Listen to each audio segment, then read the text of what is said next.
You can hear me? Can you all hear me? Hello? Okay. So yeah, yesterday I already said we were learning.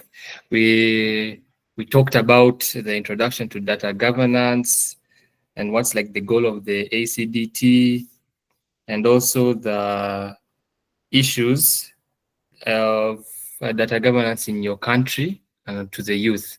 And we talked about lack of awareness, lack of literacy, weak enforcement of the data laws, and the misuse of personal data, and the exclusion of data. And yeah, that's what we talked about yesterday. That's what I can say we talked about yesterday.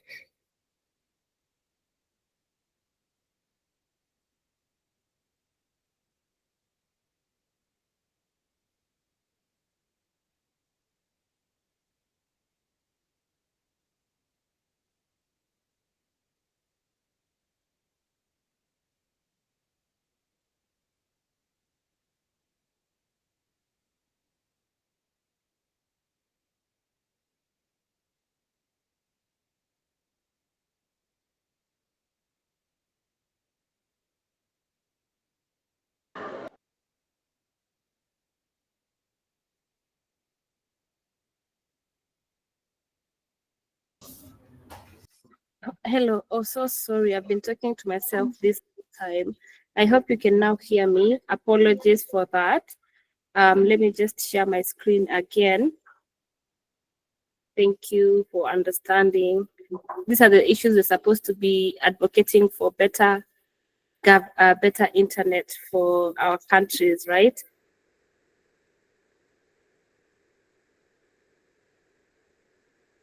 So I think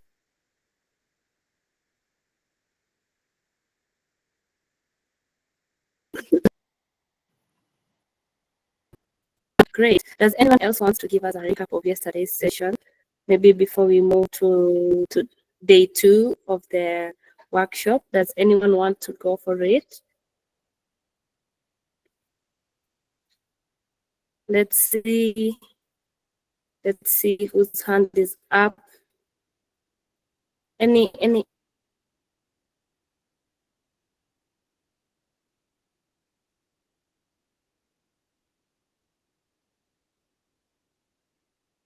so that we understand what we will be doing for today. So maybe sometime in my screen. Okay, so welcome guys to day 2 and the second last day of this training, May 20th. Yesterday we learned about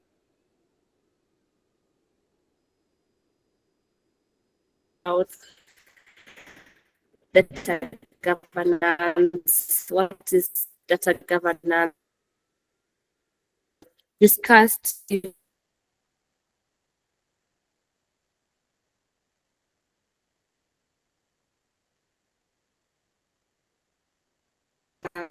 policy gaps. They're also going to have a little bit of an introduction into public policy and policy advocacy. It's a whole course. It's a whole 4-year course. So we'll really just focus on, the basics. And then the most important thing that I'm so passionate about, which is messaging and framing, because at the end of the day, it's how you put across what you want to say. So how can we turn our lived realities and our lived experiences into persuasive policy asks? Then we shall get into breakout rooms and keep adding flesh into the youth call to action. So let me go back to this tab. Anyways, I'm hoping everyone is feeling great. Yeah, we had some great music over here, but I guess we had a great DJ already doing that. So in the interest of time, we'll just move right on to the discussion. So what I'm going to do is we're going to talk about regional versus national data governance policy gaps. And then for like around 10 minutes, then open the floor for any reactions. Then next, we are going to talk about an introduction to policy advocacy. I don't know why the graphics are not loading, yet I really made very beautiful slides for you guys. Let me just load that again. All right. Okay. 1 minute. Present. So feel free to write notes if you may. That would really help you to just sort of remember, what we are talking about. Because while this is being recorded, there are things that you only understand when you write. So as you all know, by virtue of being a member state, right, there's something called a sovereign state. So that is a country whose identity is recognized in the United Nations, but also in the African Union, right? So if I'm not wrong, all African states so far that are recognized by the UN are members of the African Union. So by that nature, it means that they have the sovereignty to govern themselves. They have the sovereignty to make their own rules and laws, and they have the sovereignty to govern the things that happen within their borders, right? And then by nature of it, living within a certain geopolitical space, we also have the regional bodies that we have. So this could be the East African Community, it could be ECOWAS, it could be SADC, which one else have I forgotten? There's usually one in Central Africa, it could be COMESA, and IGAD, etc. Right? So you get that apart from being a nation state, you're also a member of a regional bloc. Most of it is just basically a regional economic bloc. And then there's the larger continental body, which is the African Union. So now when we talk about aspects, and please let me know if you can hear me clearly. When we're talking about data governance, there's data governance in the light of in the national level, right? So laws that ideally are made by the ministries or government agencies. And then there are also laws or frameworks or legislations that are made at a regional level. So that is either the geopolitical regional level like EAC, etc. So what are the policy gaps and what are the challenges that arise with regards to the national laws vis-a-vis the regional frameworks? Okay, so the first challenge is lack of harmonization. So I hope most of you are able to check the website yesterday that shows the African country. So when you click, it shows the country and it tells you whether or not that country has an explicit data protection law and whether or not it has an independent data protection authority. Remember, there's someone yesterday who was saying, what's the use of having good laws if you do not have proper enforcement? So the role of these data protection authorities is to ensure that these laws are properly enforced and implemented, right? So you find that most of these challenges is lack of harmonization. And what does this mean? It means that as African countries, we are at different stages of adopting and implementing data protection and regulatory framework. There are certain countries that had, I don't know which is the earliest, maybe someone can tell us in the chat, which was the first country in Africa to have a data protection law. And which year was that? Who wants to try? And feel free to consult your virtual assistant or Google. Or Mozilla Firefox. So who wants to tell us which is the first country to develop a data protection law? Does anyone want to give us a try? No wrong answers. Any attempts?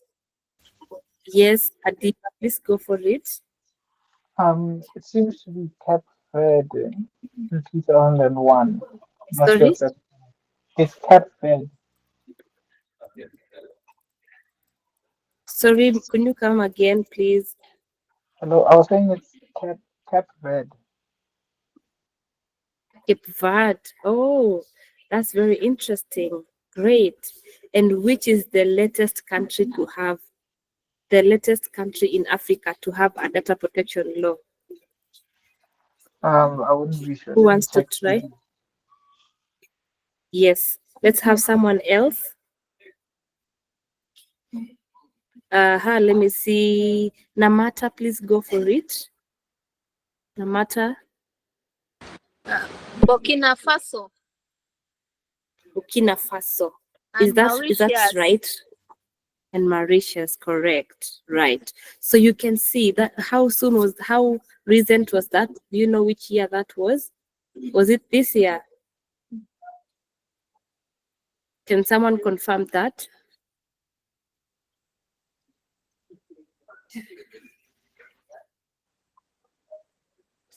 Does someone wants to have a go at that? Namata, please go for it, or Adiva, or are those for old hands? So that should be as late as, I think that should be this year, if I'm not wrong. I think it's this year. That should be this year. So you see where we stand. We have one country like Cape Verde, which has a data protection law as early as 2011. And then we have another country that has just joined the fan club in 2025. Imagine if a kid is born in 2011.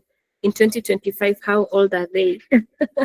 So you find such challenges make it very difficult, because even as we're talking about the African Union data policy framework, you find that first of all, these different countries are in different implementation levels of these data protection laws. And then when you're talking about regional frameworks, not all regions have a regional framework on data governance. For instance, I think East Africa is the first country in the continent that is setting up a data governance framework. It is still undergoing the validation phase. The validation phase happened in November 2024, and it's not yet publicly out, right? So you find that such challenges, by nature of being in a certain regional place, you find that there are different unique challenges that a region faces, right? So you may find that one region, the challenge there is more around civil wars. In another region, the challenge is more around natural resources. In another, the challenge there is more around healthcare and farming. And so as a result of those unique challenges, it also translates to the unique challenges that they face in the data governance ecosystem, right? And so you find that if there are no existing regional frameworks that govern the data governance landscape at a regional level, there is that aspect of fragmentation. And maybe to add to that, there's also a challenge of language barrier. I understand that, for example, the AUDPF has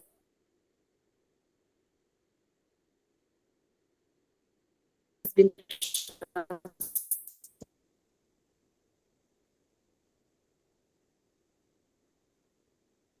to the 6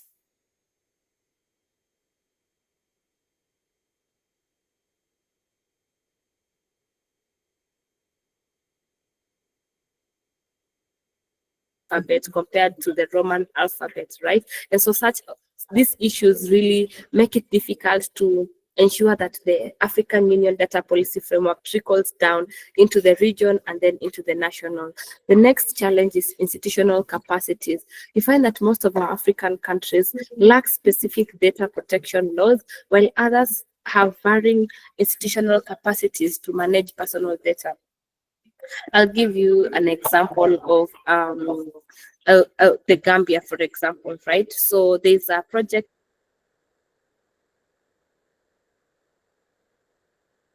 that's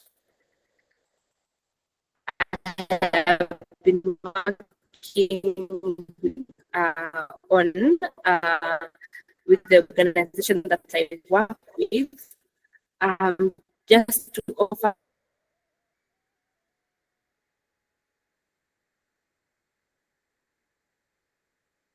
So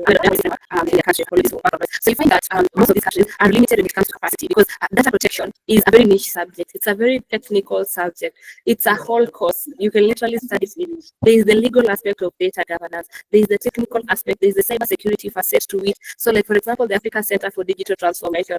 If any of you get into this fellowship next year, you'll find that the track for data protection is combined. So we have the cyber security and data governance, right? A cyber security analyst or engineer cannot do what a data Hi, protection.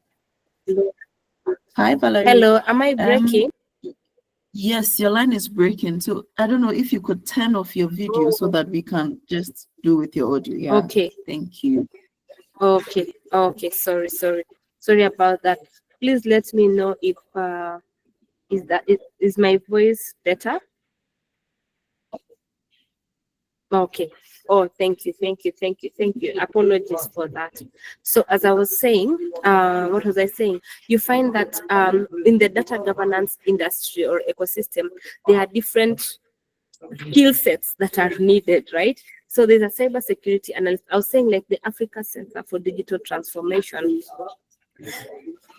When you get into this fellowship track, this particular track is cyber security and data governance.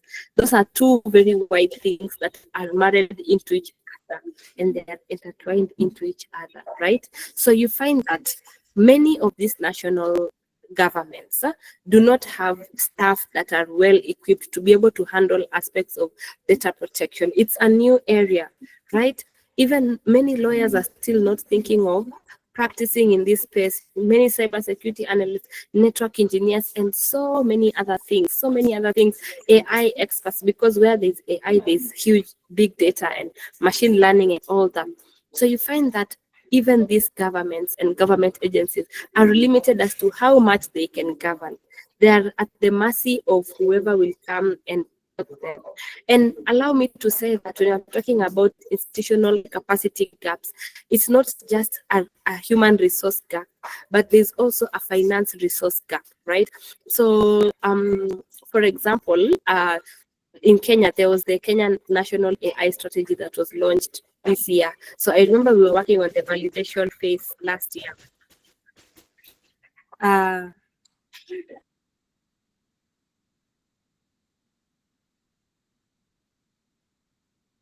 Yes. So I was working on the validation, the task force of developing the Kenya National AI Strategy, and that whole process of public participation was funded by a development partner somewhere in Europe, right? So you ask yourself that this is a strategy, a 5-year strategy that has a very huge financial implication. Who is going to be implementing that strategy? Again, we go back to the over-dependent on external resources, international resources. And you know that beggars are not choosers, right? So you find that when someone gives you the money, they determine you dance to their tune. There's something they say about the pop and all that. So you have to dance to their tune. And so you don't even have much leverage as to how much you want to control data protection aspects. Then there's also the challenge of data sharing. So there are differences in data formats, security standards. By security standards, I mean cyber security standards and legal interpretations that make it difficult to share data across borders. I'll use the example of the European Union GDPR. I don't know if any of you have heard of the GDPR, right? So it is the governing framework of data protection in the European Union bloc.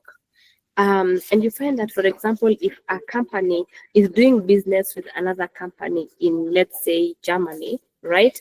And whatever they're doing, whatever trade they're doing touches on data, you find that sometimes they are hesitant to, if whatever business they're doing involves having that data of the people of EU stored or processed or collected or managed here, let's say in Uganda, you find that they have their hesitations because they feel like our countries or our frameworks are not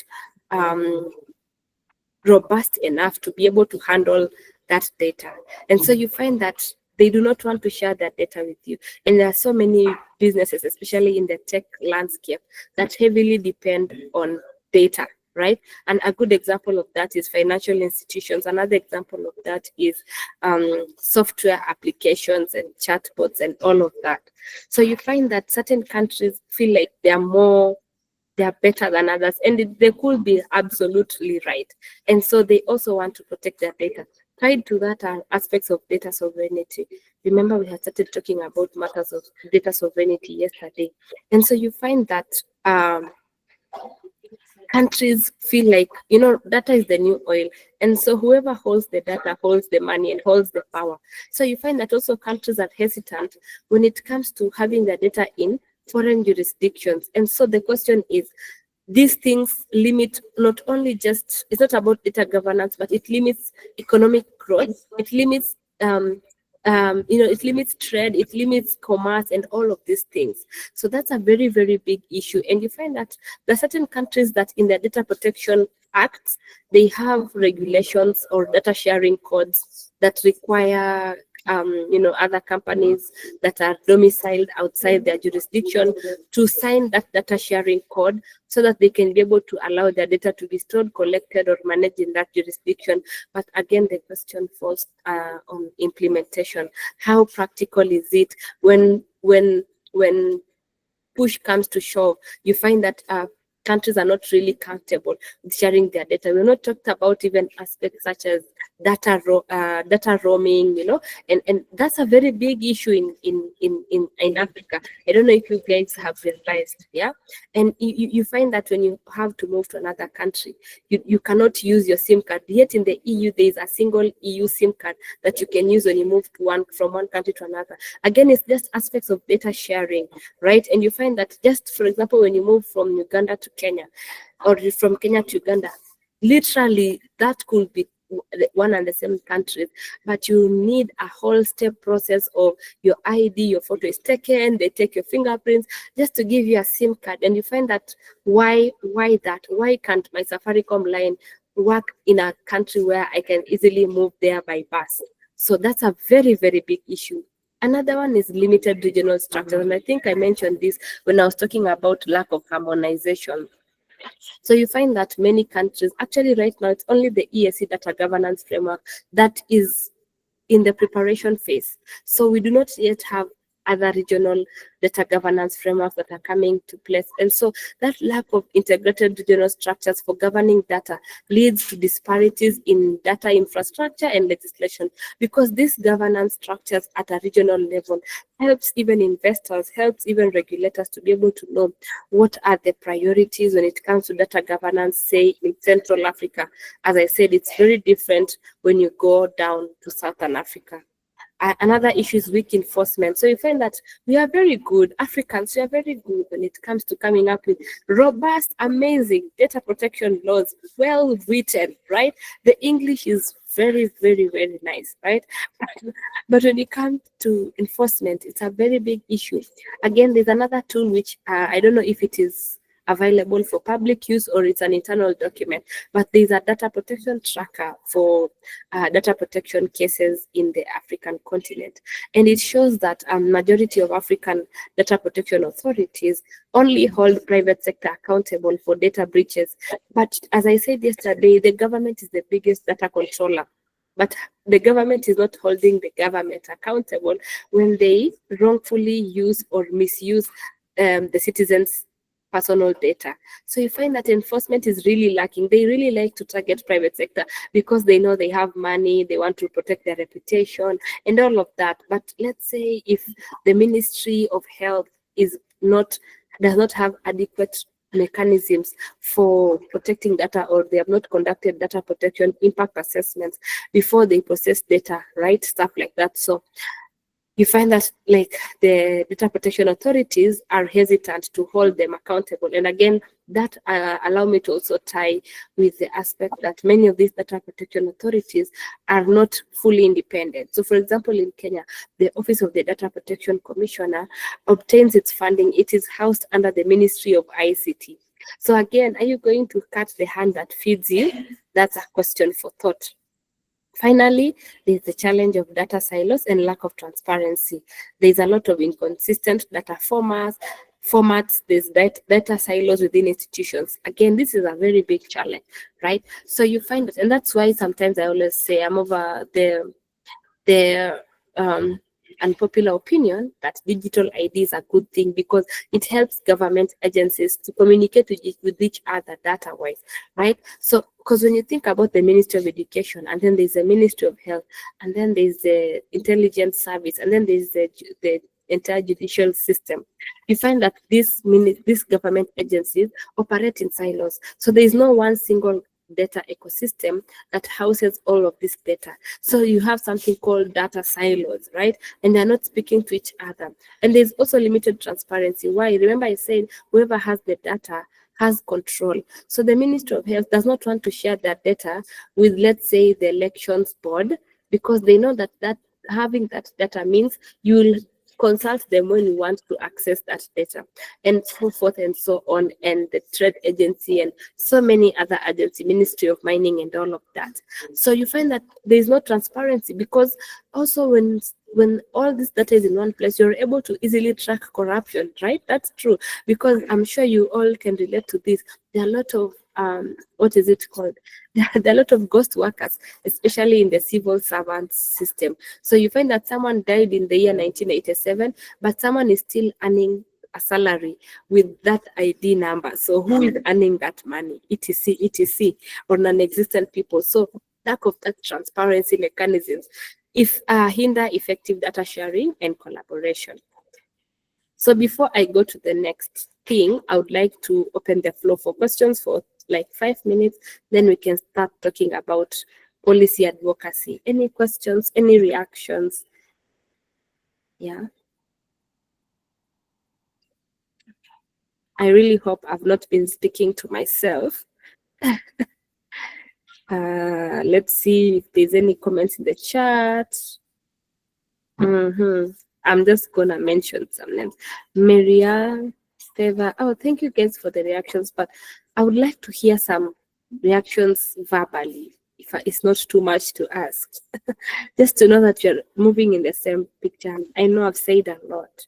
Are there any reactions, any comments, even if it's just saying I agree with what you say, or I disagree with what you say, or you'd like to share something about your country vis-a-vis what I've just talked about? Zubeda, Okon, Tariq. Okay.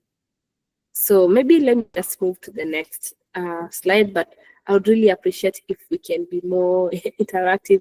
I hope you don't find this so boring. I cannot make it more fun than it is.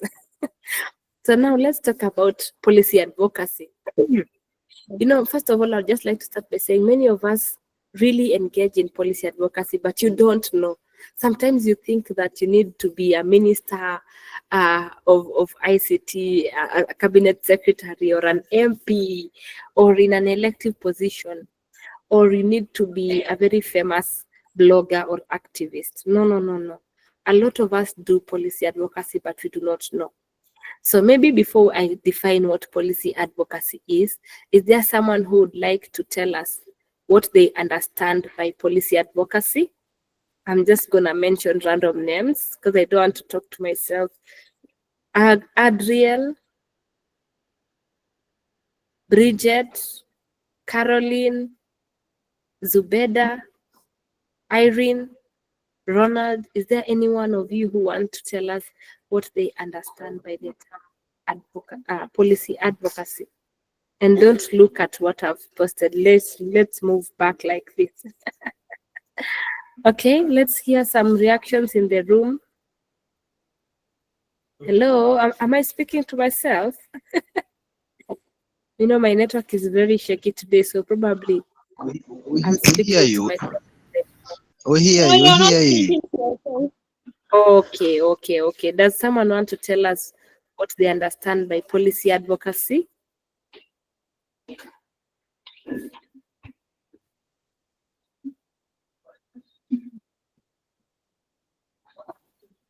Okay, so I'll just move on. Yes, Frederick, then Favor. I think policy advocacy, it is whereby the channels the channel we use to the channel or the platform which we use to bring out the digital platform, or to write or to create the channels that we are going to use in strategy to implement the digital copyright of the nation. Thank you. Okay, thank you so much for trying. So yeah, some of what you said is true. Strategy channels, trying to achieve something. You're trying to achieve something through a certain channel using strategies. Yes, that's part of the answer. Favor, maybe you can go next. Favor, I saw you had raised your hand. Okay, let's have. Public, can you hear me? Yes, now we can. Okay. Policy advocacy is basically like the deliberate process of influencing decision makers, to either create, change, or maintain public policies or laws. That's very true. That's very true. So there's a you've mentioned something about the decision makers. You're trying to influence decision makers.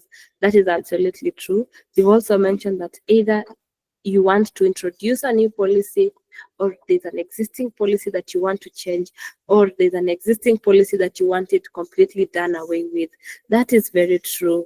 Okay, next we have Feruzi, and then Tuya. Feruzi.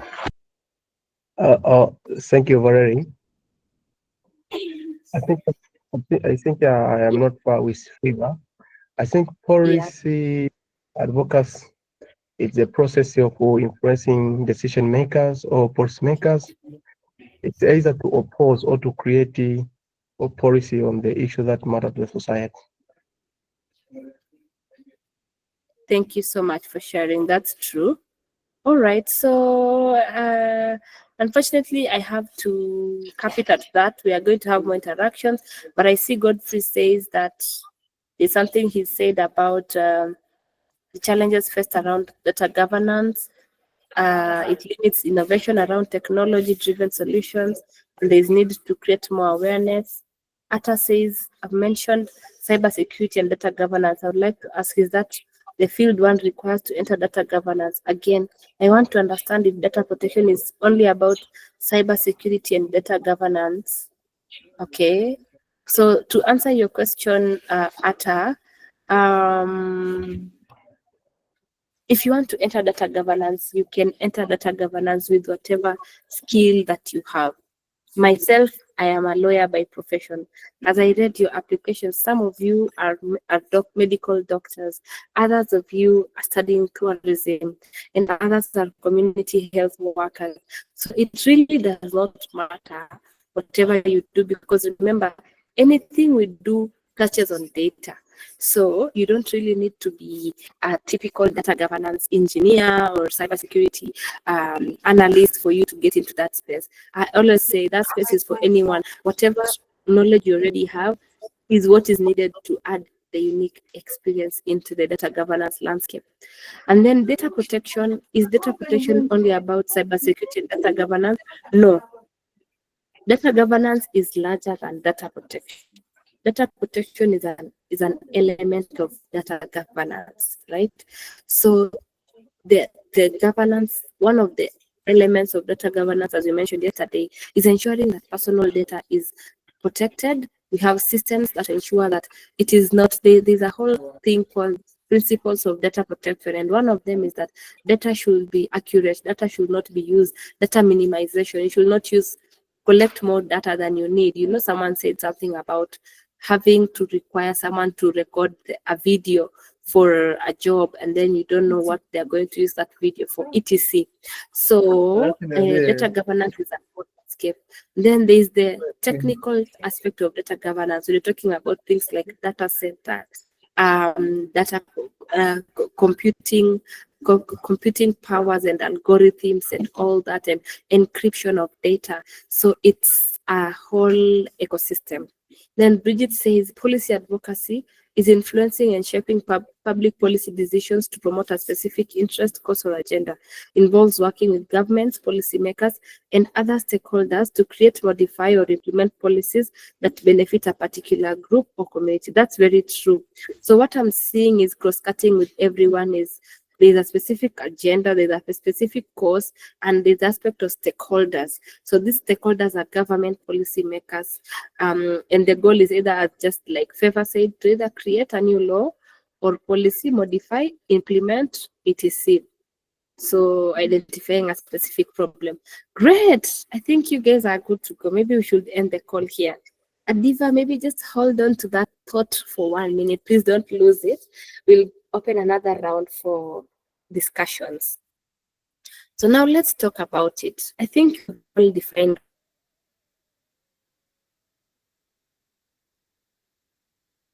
what it is already. That it's a process. Number one, underline the word process. It's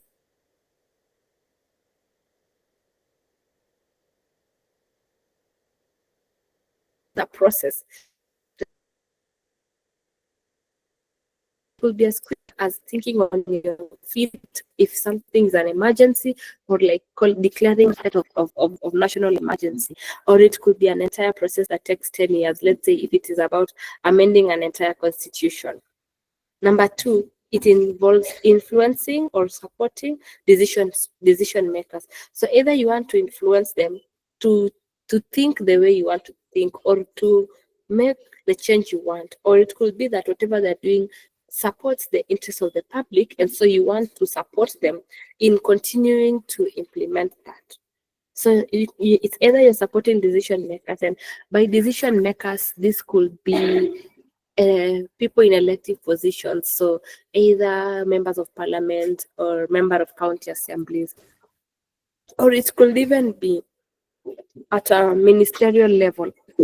So not really in the parliament or national assembly, but more like in the ministries where real implementation of these policies take place, or programmatic work rather, if I may.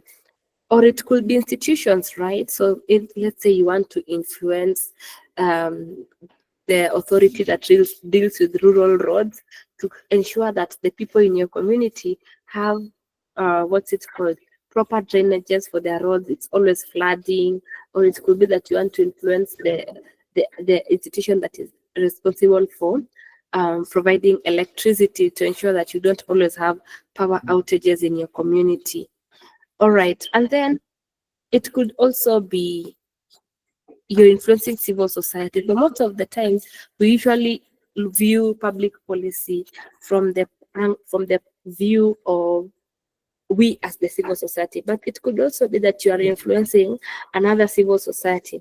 And why are we influencing or supporting these stakeholders? One, either to demand, to adopt, to develop, to implement, or to uphold frameworks, not really gender responsive, sorry about that, not necessarily just gender responsive, but depending with the space that you are in, frameworks that are legislative. So it could either be a framework, like the African Union BPF is a framework, or it could be a legislation, so something that will translate. I would say the highest level of a policy is a law, right? So such that it starts with a policy or a directive, and then it moves into a bill that is proposed. Did you know that anyone can propose a bill in parliament?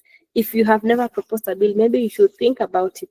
What is it in your community that really, really asks you, and you feel like this thing can only be solved if it is put down on paper in a bill? You can propose a law, whether at the county, depending on the mode of government structures in your country. So some countries are confederate states, others are federations, others have devolved governments, etc. Right? So it could be from a legislative perspective.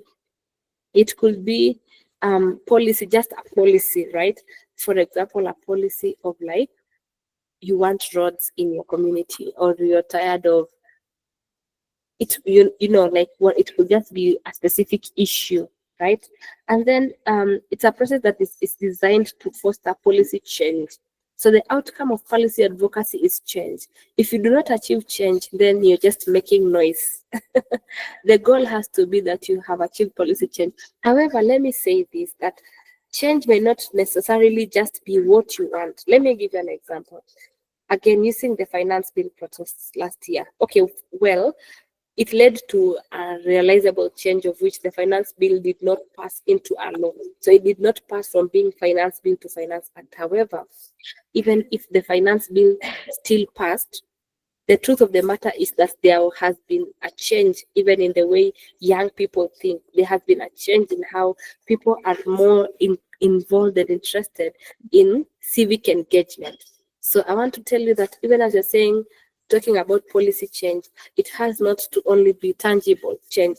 Sometimes it could be, and the real change starts with the change in the mindsets of people, change in social behavioral norms. So I want to encourage you that please, as you're doing policy work, if you do not see a tangible outcome of your policy, think about the long-term and trickling down effect of whatever policy advocacy work you're doing. And finally, is that it should lead to the improvement of the lives of all people, not only women and girls, all people. It's just that I did this training for specifically gender advocates in the past. So what are the types of policy advocacy? Remember I said that many of you have been involved in policy advocacy, but you may not know that you have, simply because you think it's only high level when you're called, in a 5-star hotel with in a public participation meeting. But there's grassroots mobilization. This is a bottom-up strategy where everyday people like you and me take collective action to influence decision makers. It could be motorcycle riders that come together to say that they want protection of their rights on the Bolt. They feel like they're being, what's it called? They're being extorted in a ride-hailing service app. And so they come together and say they want better pay. That's policy advocacy. Or it could be lobbying. So this is direct engagement with policymakers through meetings, calls, or written communication to shape legislation. So an example of this, I would say, is almost like the youth call to action, which we are all co-creating, that we hope that hopefully the AU will actually adopt. Another example is media campaigns. So this could either be the traditional media channels like radio, TV, or it could be the digital media platforms like social media or podcasts to just raise awareness and build pressure for policy change. Emphasis on build pressure for policy change. Pressure is a very important, underline that term pressure. It's very important when you're talking about policy advocacy. Think about it of if you shake a bottle, that a canned soda bottle, what happens once you open that lid? All the liquid comes out, right? So some pressure is very important to build. You may build pressure for 10 years, and on the 11th hour, that whatever you've been pushing for finally comes to life. Another type of policy advocacy is advising, right? So this is a more diplomatic way. I know that some of you who are like, me, I'm not the type to go to the streets and hold tear gas and doing all that. If you're more like, let's sit on the table and let's see what we can do. Don't worry, there's a piece of pie for everyone. So this is where you're either educating or informing lawmakers with stories, data, and remember again, strategy. Someone says strategy. It's just a strategy thing. It doesn't matter whether you use the carrot or stick approach. The idea is at the end of the day, you've achieved whatever you wanted, right? You could either decide to go the Mahatma Gandhi way, or you can decide to go there, come and let's quote unquote fight, for lack of a better word, right? But of course, it's always peaceful protests. So this is where you're using either stories, even film. You're using data to say that 2,000 girls in Kakamega County do not have sanitary towels, right? And so we are saying that we want you to reduce the tax to provide tax incentives to make it affordable to purchase sanitary towels. Or 98% of women do not have smartphone devices, and so we are saying that mobile companies should have higher purchase payment options that make it easier for women and girls to purchase digital devices, right? And you could also use analysis to guide their policy decisions. So this is where you're coming from a point of not just expertise in form of like an expert because you studied this in school, but an expert because you live in that community. So you understand whatever is happening in that community. And so you're able to share that with these policymakers. Another level is activism, right? So this is where this could take the form of peaceful protests, public demonstrations. I think you've seen this a lot. Petitions. I think you've heard of petitions a lot. And nowadays, like with change.org, you can do these petitions online. Literally, you just need to sign up. It's free of charge. You sign up, you say you're petitioning for ABCD, and then you get people to have us to collect digital signatures, and then hopefully it could turn into a policy change. So you could either decide to do demonstrations, to do petitions, or other forms of direct actions to engage pressure, to generate pressure for policy change. If you are to take a shot for every time I say pressure in policy advocacy, you'll probably all be dropping down. But remember that it is very important. When you're talking about policy advocacy, we cannot talk about policy advocacy without pressure. When you're talking about pressure, think about it from different perspectives. Pressure could be repeating something again and again and again and again until the message is very clear and you're unavoided. Like I don't know, I'm sure not all of us are Christians, but there's this very interesting story in the Bible of a certain woman who had an issue, I guess, and she went to a judge so that the judge can help her with a problem. And the judge dismissed her. But this woman kept going back again and again and again until the judge was like, let me just help you. You're so stubborn, so you can go home. So again, my dear African youth, pressure is very key. Lastly, we have public information campaigns. So this is when you get to educate the public about an issue and building support for a particular policy change through public awareness initiatives. I would say that somehow, indirectly, this training is a form of a public information campaign, right? Because I'm letting you guys know about what data governance is and what the AUDPF is, so that hopefully we can have youth meaningfully mainstreamed into shaping data governance in Africa. So before we move to the next angle, maybe we can have another round of questions. So comments, reactions. I don't know if what I'm saying is making sense. You guys are so quiet. Yes, Adiva Digital, and then Andre George. Adiva, go for it.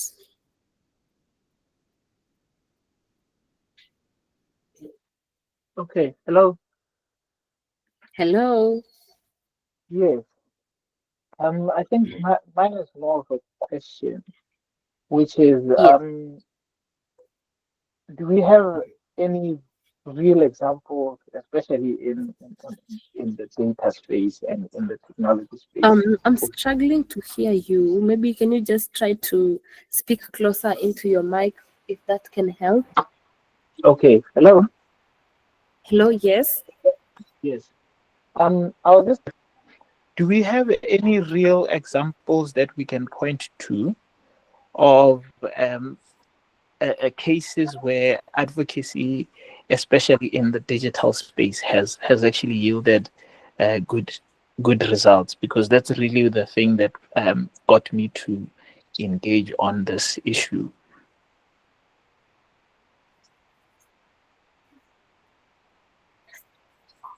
Okay, yes, there's been so many examples of in the digital space that I can mention. A good example is in the finance bill 2024, the Kenyan Finance Bill 2024. Some of the proposed legislations in that act was that they wanted to introduce a new tax that was called the Digital Services Tax, and this tax was meant to tax. Sorry, that's a tongue twister. It was meant to tax any person that makes profit in the Kenyan jurisdiction, whether or not the business is registered in Kenya, right? And so this included, and the digital services tax also was meant to tax anyone who makes income in Kenya. So that includes the creative economy. So as long as money gets into, there's this mobile money platform in Kenya called M-Pesa, whereby it's very efficient, and literally nowadays 90% of transactions in Kenya are cashless, right?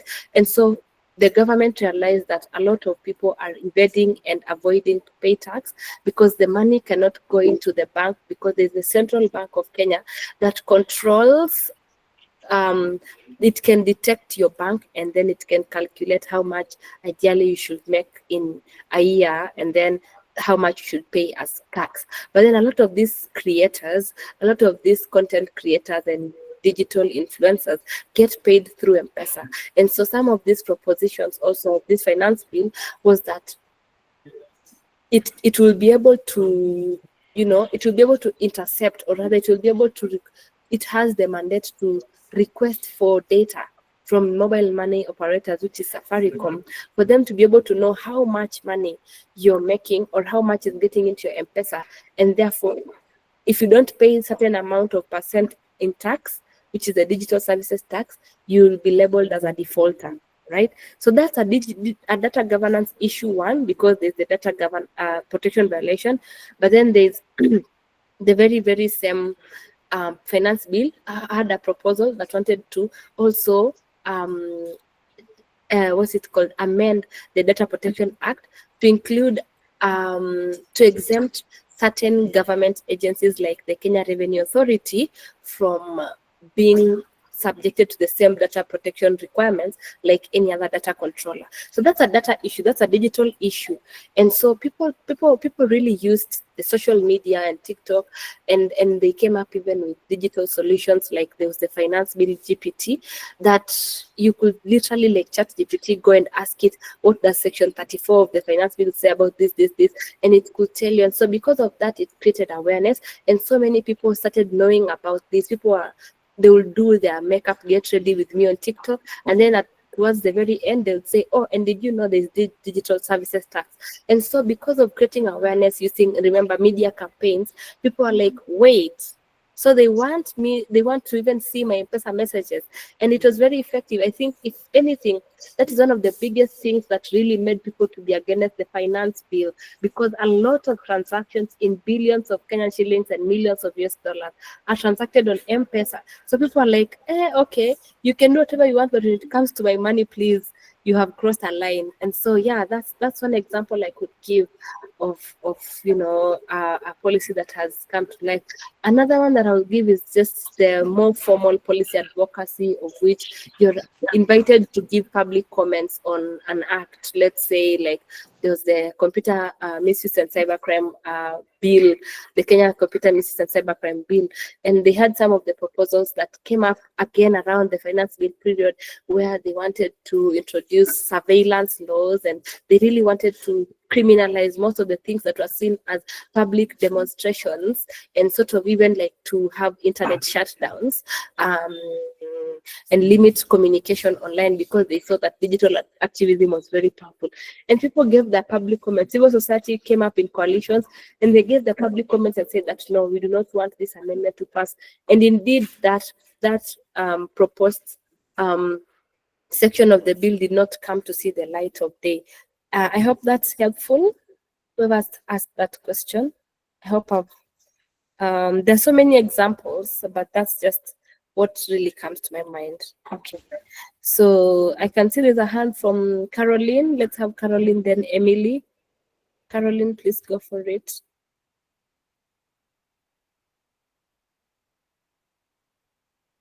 Okay, in the interest of time, let's move to Emily.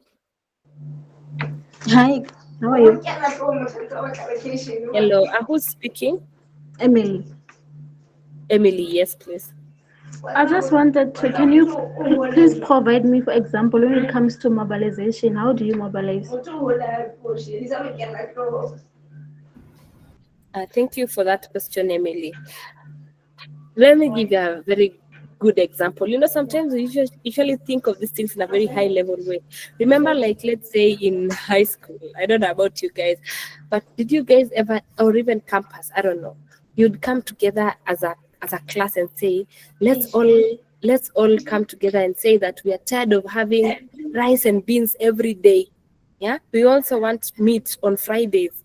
And then you sit and there's someone who's lead and say, yes, so this is how we will say it, nini, like that.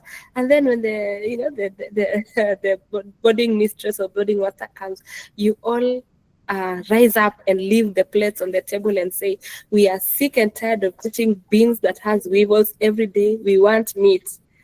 It's as simple as that. It's as simple as that. It's as simple as, or at home with your siblings, you all come together and say, we are going to perform this dance for daddy so that when he comes, he will give us money to go swimming on over the weekends. That's mobilizing. Mobilizing is just being able to use your sweet tongue and, it's a tactic, it's a strategy to bring people together to be able to push an agenda.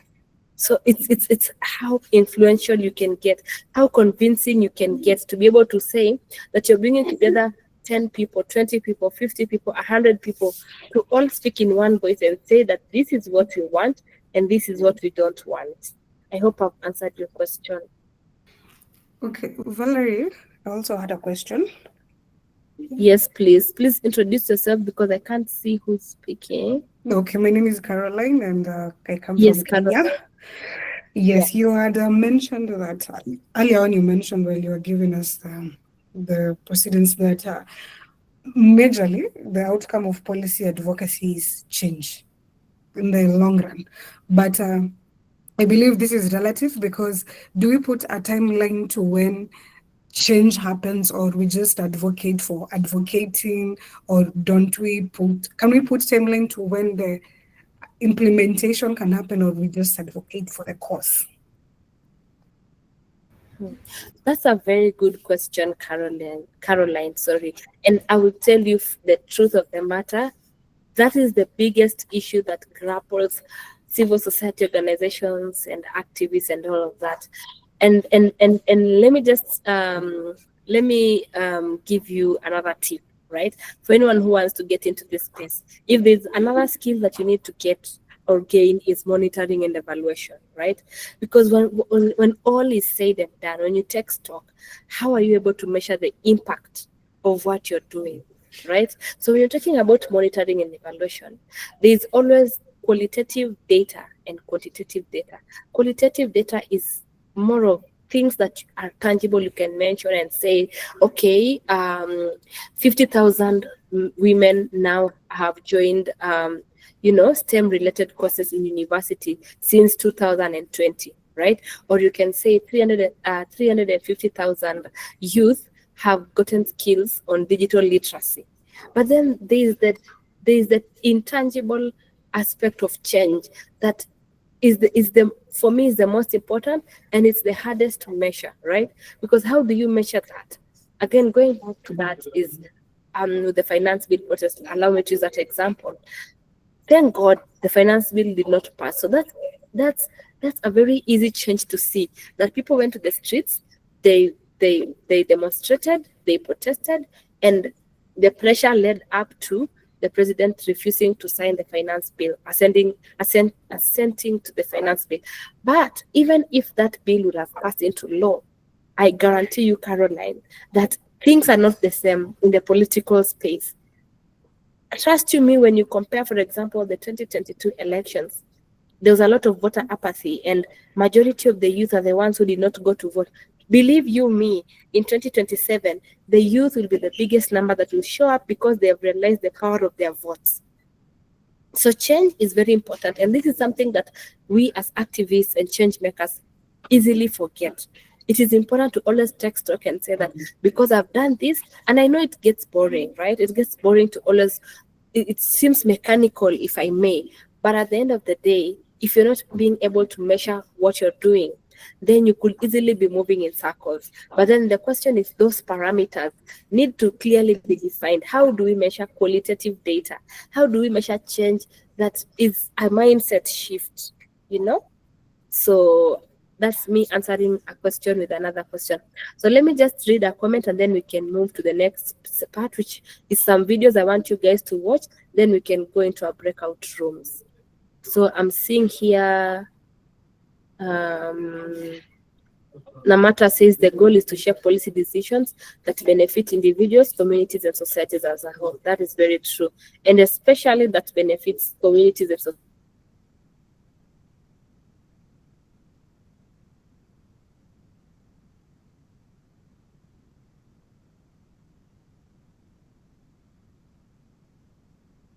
So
Hi, Valarie. I don't think we can hear you. Your network has some issues.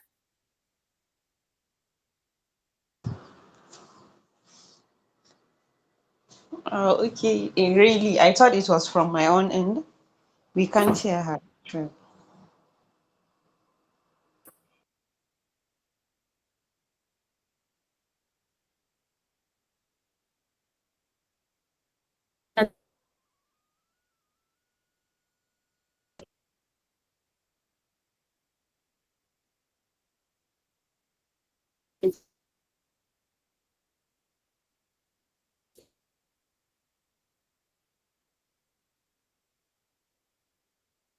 on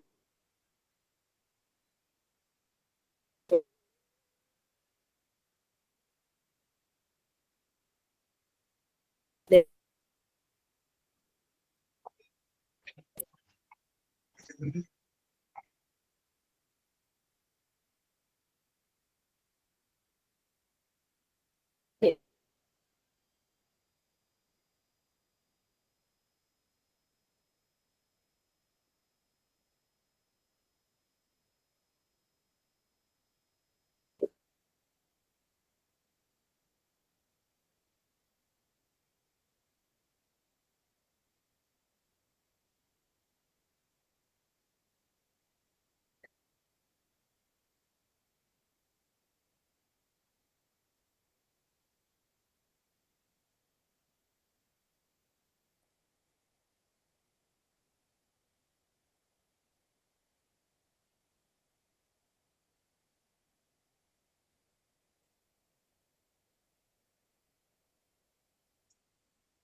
Hello. Am I the only one struggling to hear Valerie? She has not yet solved the issue.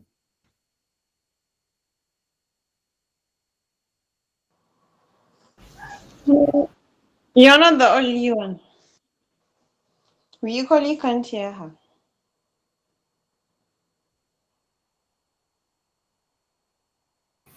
I guess the net is really bad today.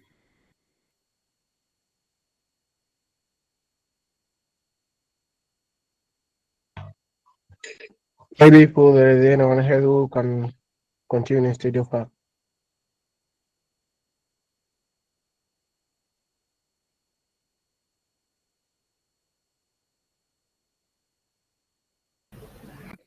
Maybe we can still give her little time. I've already DM'd her. Maybe she will respond shortly. Or maybe we can continue, I don't know. Okay, Kiara. Okay, so sorry about that. Let me just share my screen very, very quickly. Okay, please let me know if you can now see it.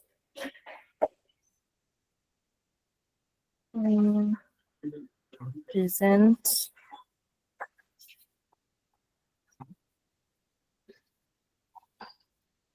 Okay.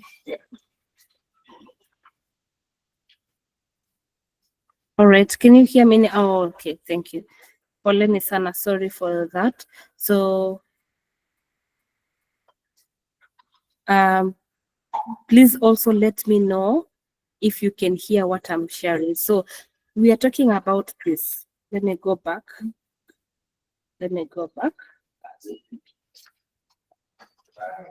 We're talking about messaging and framing. How can we be persuasive? How can we learn the art of persuasion so that our policy, all this hard work we do, sleepless night, it does not bear, it bears good fruit, for lack of a better word. So let me know if you can hear me. I'm just gonna mute. If you can hear. A number of years ago, some researchers are interested in what gets people to say yes. Yeah. Yes. Yes, Whether we're salespeople, whether we're bosses, or even in our own personal lives, we're trying to get other people to do something. And so, how can we be more effective at doing that? If you understand the science of language, you can communicate much more effectively. I'm Jonah Berger. I'm a professor at the Wharton School at the University of Pennsylvania and best-selling author of Magic Words.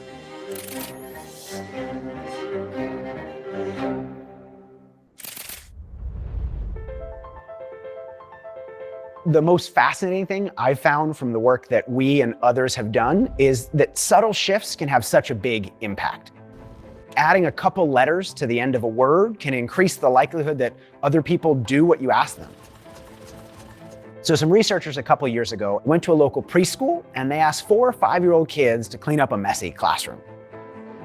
The floor was covered in crayons and toys and books, and they asked the kids for help cleaning up. For some of the kids, they used a normal approach we might use. They said, hey, can you help clean up? But for the second half of the kids, they tried a slightly different strategy. They asked them, would you mind being a helper and cleaning up the classroom?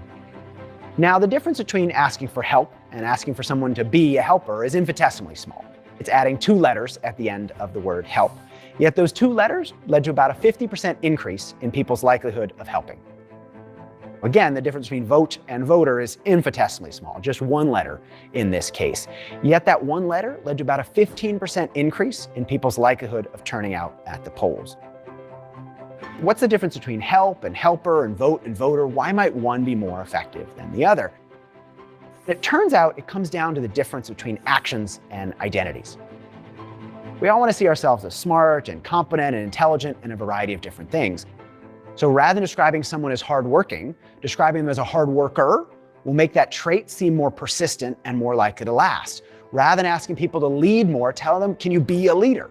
Rather than ask them to innovate, can you be an innovator? By turning actions into identities, we can make people much more likely to engage in those desired actions. Another way to get people to listen is by showing confidence. All of us know someone in our lives that's particularly charismatic. When they open their mouths, whether to tell stories or make presentations, everybody listens. How do they do it? How are they so charismatic? What makes them so effective as communicators? It turns out some insight into that question can come from a recent president of the United States. He's done a great job, whether you like him or hate him, of convincing his audience to listen and take action on it.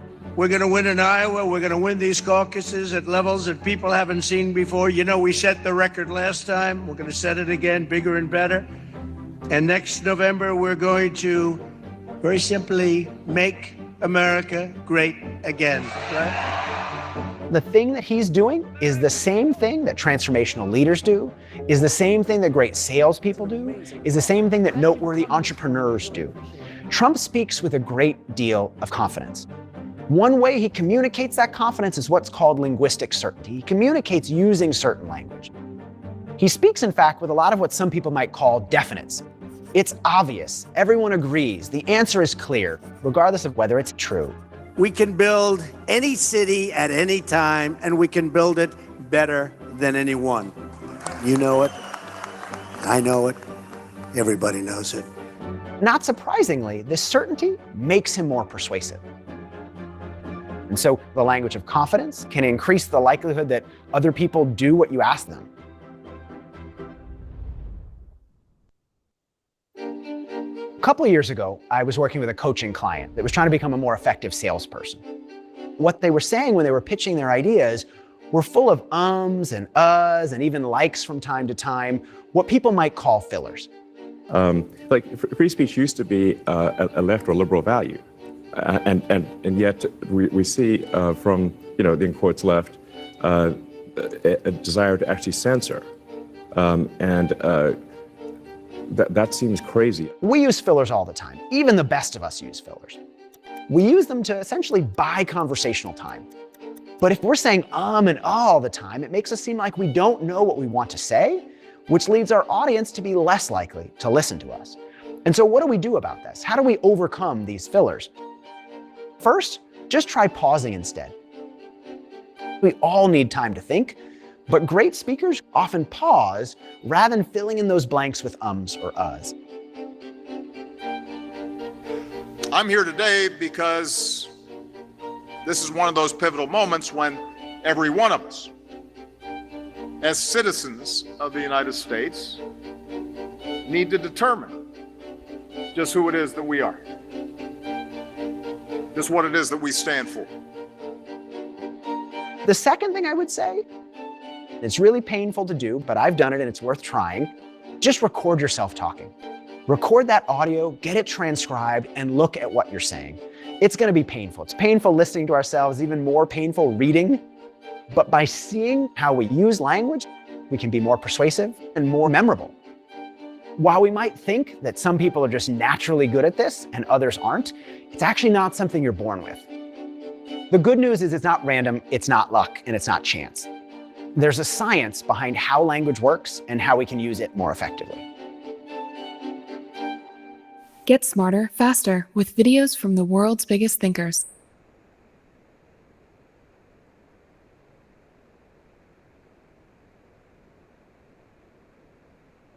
Wow.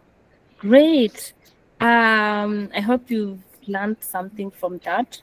Let's have some reactions from the room. I would like to hear from 3 people. Each just say one thing. He said that there are 3 ways that you need to, 3 ways to be persuasive. So what's the first way? Someone who wants to say that? Yes, Adiva. Kihara. Hello. Yes, go for it. Yes, one of the things that really stuck out for me is just when he said that you have to change how you describe or you communicate to the people. Instead of saying go and vote, you should say be a voter or be an innovator. And I think that's really, really powerful. That's something that resonated with me as well. Yeah, thank you for sharing. Let's have Kihara, Stephen. Yeah, thanks a lot, Val.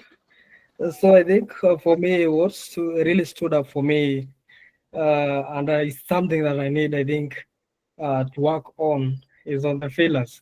Yeah, that is something that actually stood very well for me, because I think I'm one of the, customers of using most in my conversation, the failures. So, and I think that is something that I need to come out very good with, because as an activist also in Kenya, needs to be bold enough and to be, in order to be to persuade someone or to show some, engagement. People must try to trust you, whatever you are saying, and you need to be right on point. So I think that's something that stood up for me. Yeah, that is my submission. Thank you. Asante, thank you, Ihara. Let's have Miriam next. Okay. One major thing I learned is all of them that were addressing people felt or had a sense of belonging to who they were speaking to or addressing. Like they said, we the people, or maybe we as American citizens. So they feel along. There is a sense of commonality with the audience you're trying to persuade. That's very true. Sense of ownership. Let's have Caroline next. What stood out for me is all of them, of course, but I believe what is like takes the throne, or what is intertwined to all of them, is confidence. Because for you to turn your actions to identity, you need to be confident. For you to eliminate filler words, you need to be confident in what you're saying, what you're addressing, and above all, you just need to be confident. So everything stood out to me, and I believe that was the highlight of the whole talk. Thank you. Yeah, thank you so much, Caroline, for sharing.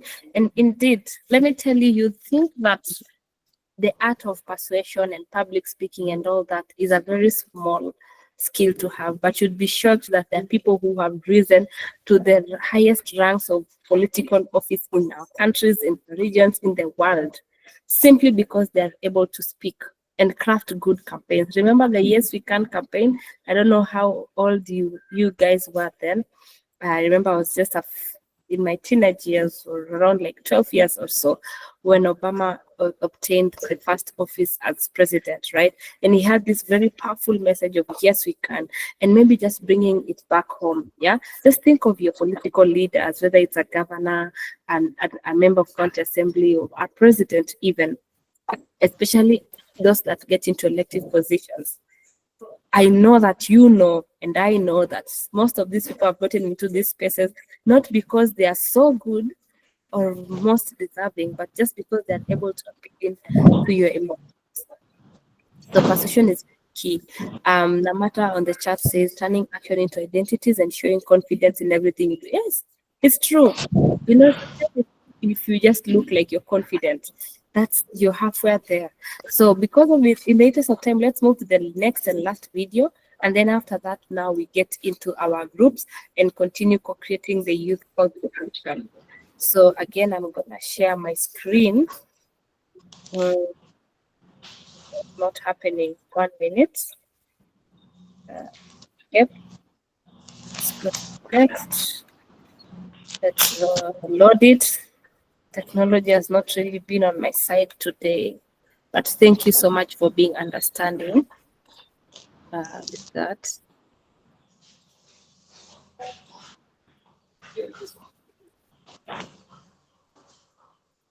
Oh, I guess I had not embedded it. So sorry about that.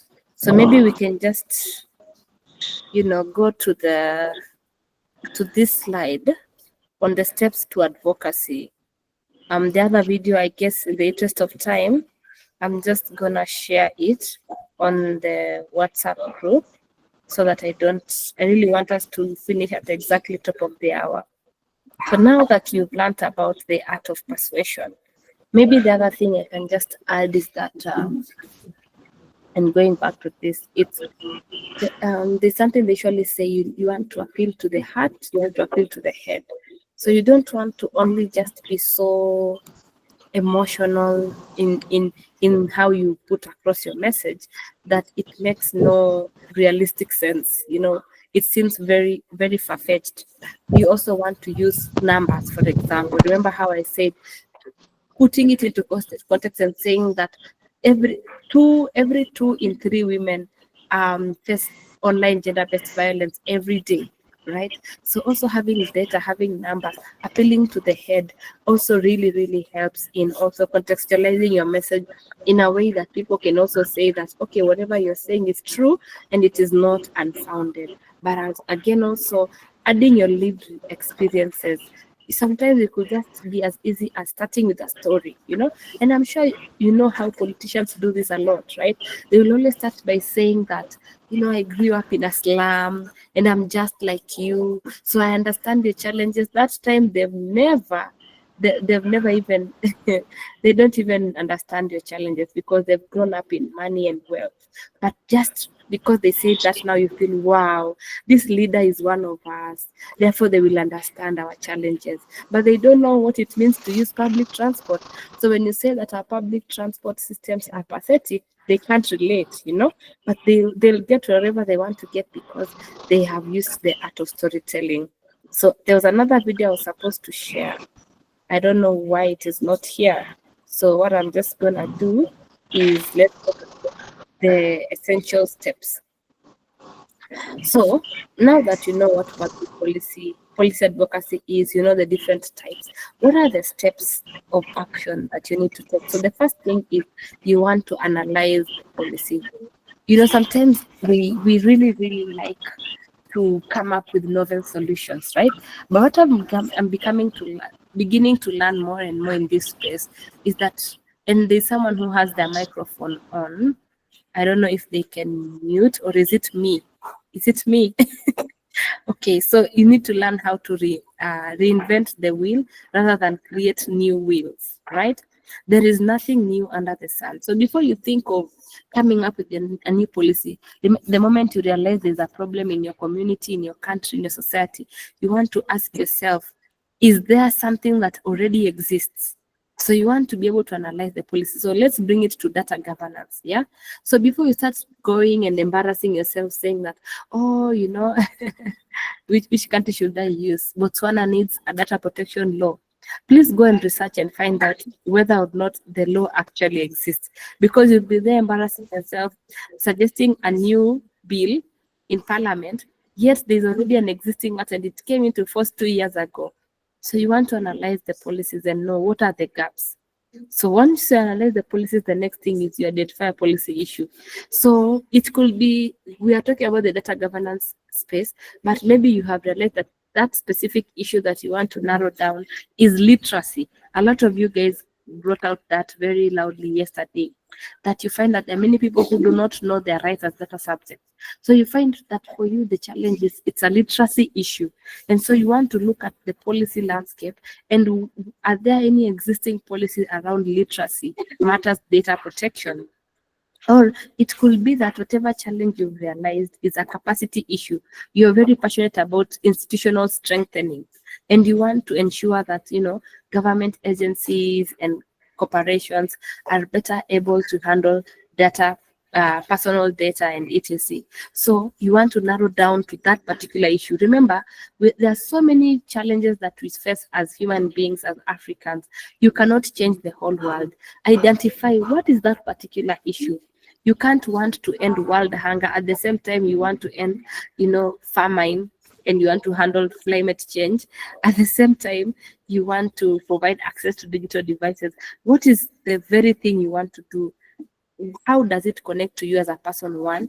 And two, what skills do you have that in case this thing was to move forward, you can actually be actively involved in shaping that policy? So once you identify that policy issue, the next thing that you want to do is to set a policy goal. And I hope that as you're doing this, you're not doing this alone, but you're getting to those points for moving on. So once you've identified the policy issue, you set a policy goal. So now you've realized that, okay, government institutions in my country, let's say Tanzania, do not have the capacity that they need to handle matters of data protection and cybersecurity. So what is your goal? Your goal is to build the capacity of government institutions, or your goal is to promote literacy around data protection on persons with disabilities. You realize that the particular target group that you have is persons with disabilities. They are more vulnerable to having their data misused and abused, right? So once you've identified your goal, the next thing, and again, I'm hoping you know about the SMART thing. It has to be specific, measurable, accurate, realistic, and time-bound. So you can't, maybe because you're starting out, don't think of something that requires $50 million and requires 10 years to achieve, right? Maybe you want to narrow that down to something that does not need a lot of money. And also it's something that can be realistic. You can see change within 3 to 6 months, at most 1 to 2 years. Okay, so once the desired outcomes could be 5 things. So that bigger goal, break it down to something you can measure every 6 months, right? So you can even narrow it down to say, okay, government institutions is very wide. You want to specifically narrow down and say, okay, Botswana has a data protection authority, but they're not well, they do not have the right capacity in terms of human resources. So you're narrowing it down to the Office of the Data Protection Commissioner in Botswana. I want to work with them to equip them with skills that they need, etc. Or I want to work with persons with disability in the slum area in Kayole so that they can know about their rights as data subjects. So it could be many things. Just think about the bigger goal and then break it down to like actionable. And maybe another tip I can give is you want to make sure that as you're doing this, you are what's it called?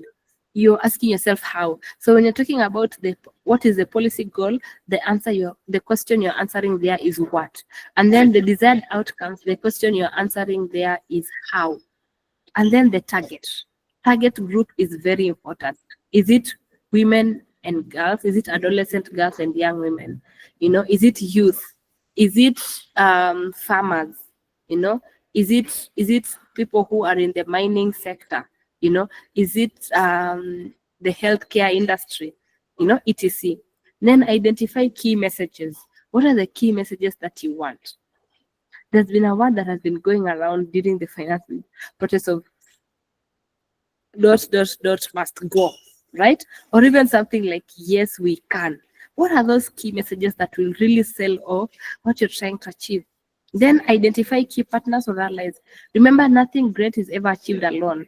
So you want to quickly get people who can get into your boat. Is it financiers? Is it donors? Is it your colleagues, you and me? Is it experts? Is it private sector? You know, think about allies from a multi-stakeholder approach. You need to make sure that you have at least 3 different multi-stakeholders, either academia, private sector, civil society, you know, etc. There are so many stakeholders, regulators. Government is a very big stakeholder. Don't think you're going to come and change the government without working with the government. Let me just tell you that for free. Then come up with a strategy.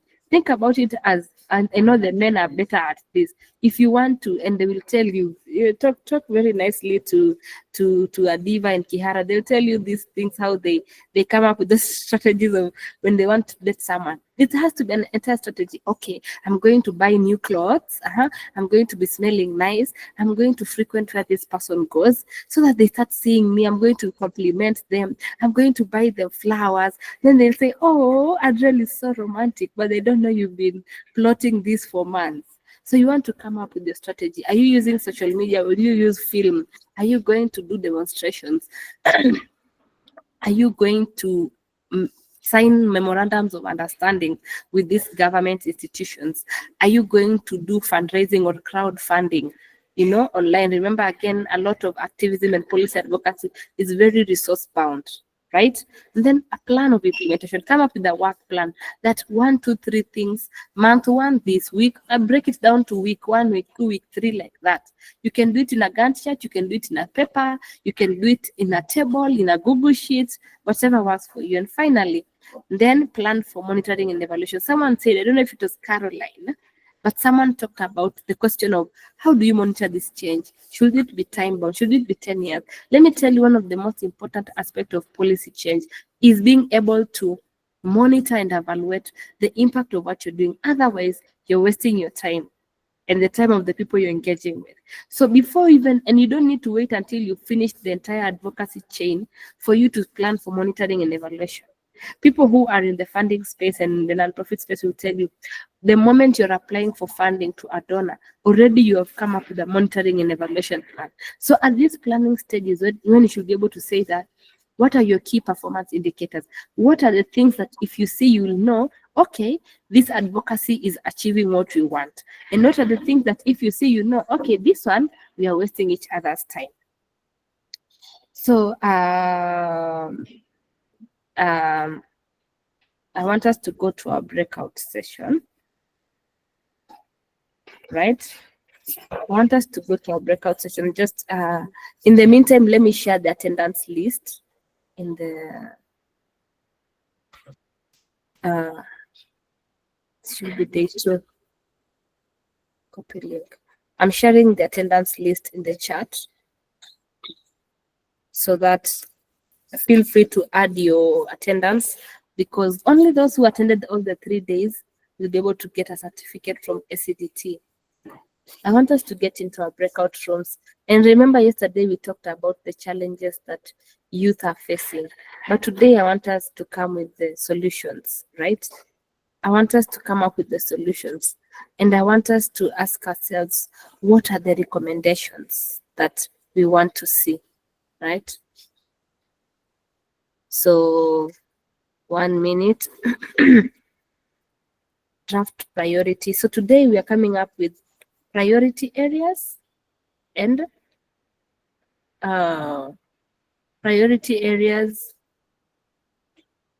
what?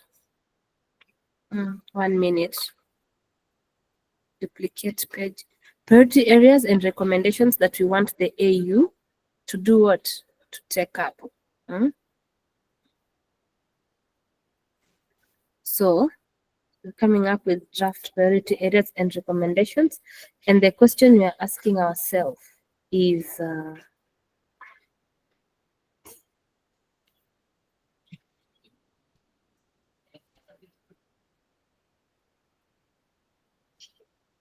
what are identify 4 to 5 youth priorities for action, so that could either be youth and decision making,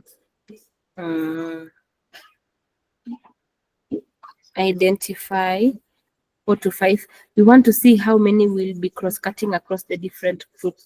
So 4 to 5 youth priorities for action under the AU data policy framework. And I hope that you guys keep reading the AUDPF. I know that it could be boring if you're not really a lawyer, but again, I'd say that you have virtual assistants, isn't it, right?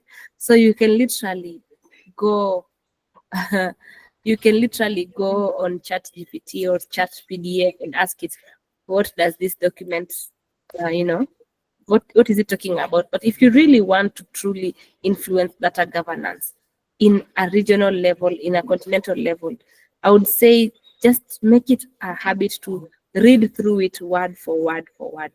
So I'm going to reshare the AU PDF again. Where is it?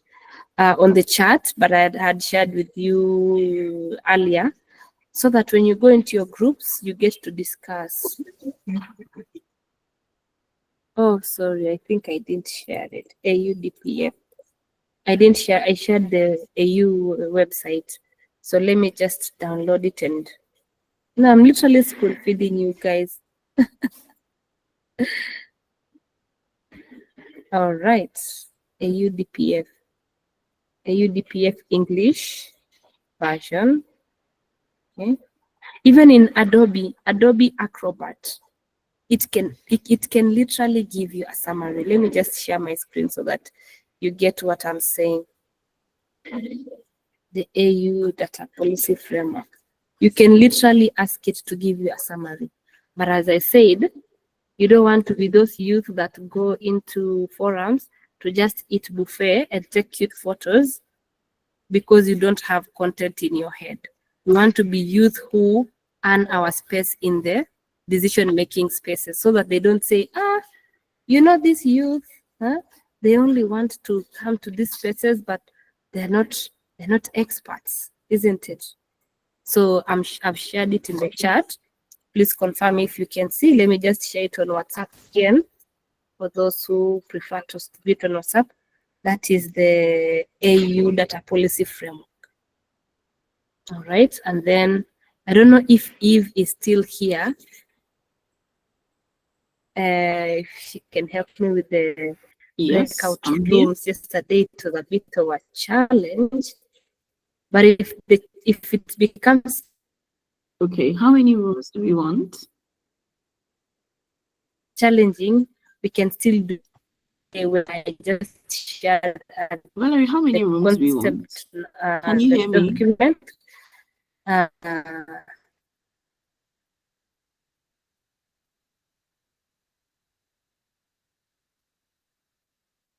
Someone is they're Yes, breaking. it's me. Oh, I'm also breaking. Okay. Hello. Okay. So, oh, I think that sounds like Eve's voice. Eve, are you there? Yes.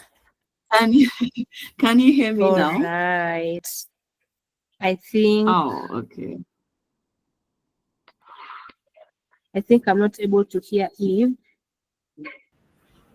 Is No, it me Val. who's breaking? Valarie. Valarie. Oh yeah, it's me Can who's anyone breaking. else hear me? It Yeah, should we be can my hear you, network. but Valarie, we can't hear her. Okay, I'm Oh, texting I'm in the. sorry. I think my network is so bad. Can someone tell Valarie that I'm texting her on WhatsApp? Okay, I can hear you, Eve. Okay, so great. I was asking, how many breakout rooms do you want? 4 as yesterday. Four breakout rooms. Okay. Any special names or just like So breakout 1, breakout 2? yes. Actually, let me put it in the chat. We can have Uhuru, and then we can have Indaba, and then we can have. I learned there's this word in West Africa. It's called palabre, and the other one has skipped my head. Is it But yeah, Sankofa? those are the. Yes. Yeah, Yes. Sankofa is actually a Ghanaian word. So. Yes, Sankofa. Yes. So all those three groups will have different tasks. Okay, just give me a minute as I create this, okay? No problem. Thank you so much. Meanwhile, let's have any reactions in the room. Any questions about the steps, the policy processes steps?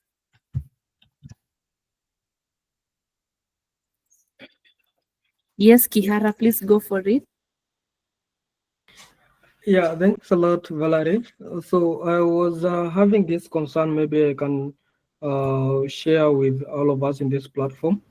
Yes, please. Yeah, on the policy making processes, I believe that there's a very critical part. Most especially, let me use in the context of Kenya here, because that's where I'm based in right now. So we have this very critical part on public participation, especially when we are trying to come out with a certain policy, maybe based on certain frameworks or institutions. So I think one of the main challenges that we are having is that currently, like in Kenya, for example, I'm using that context, is that we are lacking what we call public participation guidelines, or rather frameworks. Now you find out that most of our PPs or public participation nowadays are political affiliated. By this I mean that most of the opinions or the decisions that are made or in the public participation are not for the interest of the common mwananchi, or rather the common citizens, for example. So you find out that these opinions afterwards, they are there just to secure the properties, to secure those who have, and not for the interests of the common citizens. So this becomes, a huge problematic or problem in the decision-making processes. As we are talking also matters to do with community engagement, or rather the community involvement. We've mentioned all of them. Val, you've mentioned things to do with organization, lobbying. We can be doing all these at the ground or at the grassroots, but the guidelines are not there, are not well structured. They're just there just to govern the rich and their properties, So it makes us as the activists, or rather as the community change agents, to advocate for policy change. Because whenever we're having, a public participation, be it, most especially on the validation, like currently we are having this current week in Kenya, we are validating, or we are going to have what we call public hearings on the budget estimates, you know.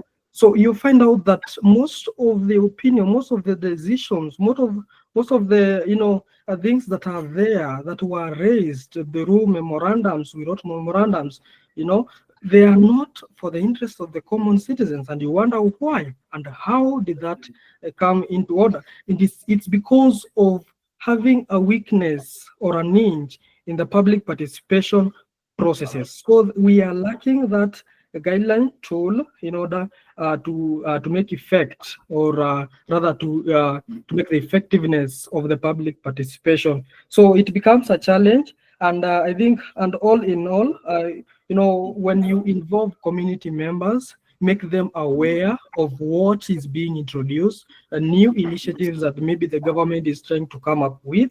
We have this tendency of the community owning the entire process. So when we are having that challenge in the decision-making processes, when we are coming up with a certain policy, so we're intending to have maybe some sort of the community members not owning the process. So you find out that maybe the initiative might be good, maybe from the government, but it is not going to be resilient, is not going to be sustainable. So in our community, base. So I believe challenge, maybe we need also to try and embrace, coming up with the public participation guidelines, so that our decision must be taken into a lot of consideration, not just political affiliation. So that is my submission. I stand to be guided. Thanks, Val. Okay, thank you. Yeah, that really turned from from a question to a submission. So even much of what you've asked, you have touched on the, what's the way forward. I just wanted to share on the chat phase this. Oh, sorry, I'm doing many things at the same time. Sorry, there's this public participation bill, the Kenya Public Participation Bill, that came to life in when was that? Last year. Actually, there was call for public comments on the same. Yeah, I'm just sharing it on the call. And as you said, it's very true. Most of these public participation processes are very, very for formality. They really don't mean it, or I've attended a number of these public participation meetings. You meet the same people. You even get to a place. There's no need to carry a business card because you can guess who will come. You can guess who is gonna be on that list, right? And while there's nothing wrong with having the same people, you find that with time you become friends. You can easily get biased. You can easily, and there's nothing wrong with being allies with the government. Don't get me wrong on that. But why don't we have new voices also coming in to shape these policies? So there's that public participation bill, which is meant to, at least make people, it has very good suggestions of using virtual channels like Twitter and X as public participation channels, so that is not just meeting in barazas or in physically for resource constraints and all that, but a lot is left to be desired. So that's what I can say. A lot is left to be desired, and maybe also a homework to all of us is go back and check in your country, just like our colleague here has said, that you go and check, is there any guideline that governs public participation? What amounts to public participation? Because sometimes you find that these government agencies, right, they come to you for public participation, but it's them talking to you. They're not speaking with you. They're not there to hear your comments. They're there to present what they have to say, and they want you to say yes. So you'll find that most of this public participation, they have very good food. Oh, their food is amazing. They are confused there with food, right? And very high-end places. so that you don't ask anything. and you even feel bad to ask anything, and they are eating very nice meat and chicken. So again, a lot is left to be decided, and maybe we need to ask ourselves, is there a public participation rule or law or guideline in your country? So I don't know where we are so far with the breakout rooms. I'm just finishing with the guiding questions here. Yes, please, Eve. Yes, actually, I was asking you how many minutes, but the breakout rooms are ready. Okay, so in the interest of time, maybe we can give them 15 minutes. I'm seeking the indulgence of everyone. We may need to finish today's meeting 10 minutes past the time. Would you please be agreeable to that? Let's have guided democracy. Maybe some hands. Okay. Okay. As many as the contrary opinion. All right. I think the ayes have it. So that could be 15 minutes. So let me also just change here to 15 minutes, and allow me to share my screen so that you can be able to see. So depending on the group that you join, every group has a different question. Okay. Present. All right. So those are the questions. All right. So those are the questions that you're supposed to deal. So there are 4 rooms. There is Uhuru room, there is Indaba room, and then there is Kofa room, and there is Palabre room. So I'm going to also just share that on the WhatsApp group. So for those who join the Uhuru room, that's your guiding question. I'm going to leave this here, but I'm also sharing it on WhatsApp. So please take note of your question, and I'm going to put this on the Google document. Right? So allow me to just stop sharing. Control C. So in that youth call to action that we have started building on yesterday, we are going to, so I'm going to name it day one. I hope you all know how to use tabs. Right now Google Docs has this thing called tabs. So this is day 2, 20th May 2025.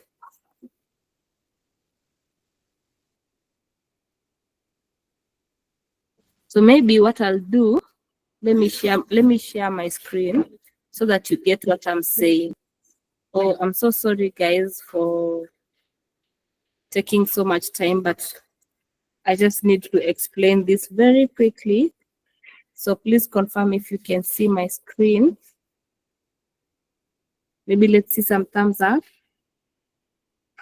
Okay, thank you. Yes. So there are these tabs here, right? Can you see? There are some tabs here on the top left, written document tabs. Don't do anything on day 1. Today we are focusing on day 2. Day 2, 20th of May. So when you come here, you're going to find that there are questions based on the, let me actually put a page break. Insert break, section break. And then insert break, section break. Then insert break, section break. Palabre. All right. So there is that question for the first one is Uhuru room. Uhuru room is green. Indaba room is orange. That's your guiding question there. And then we have Sankofa room is purple, if I'm not so colorblinded, or violet. And then we have Palabre room.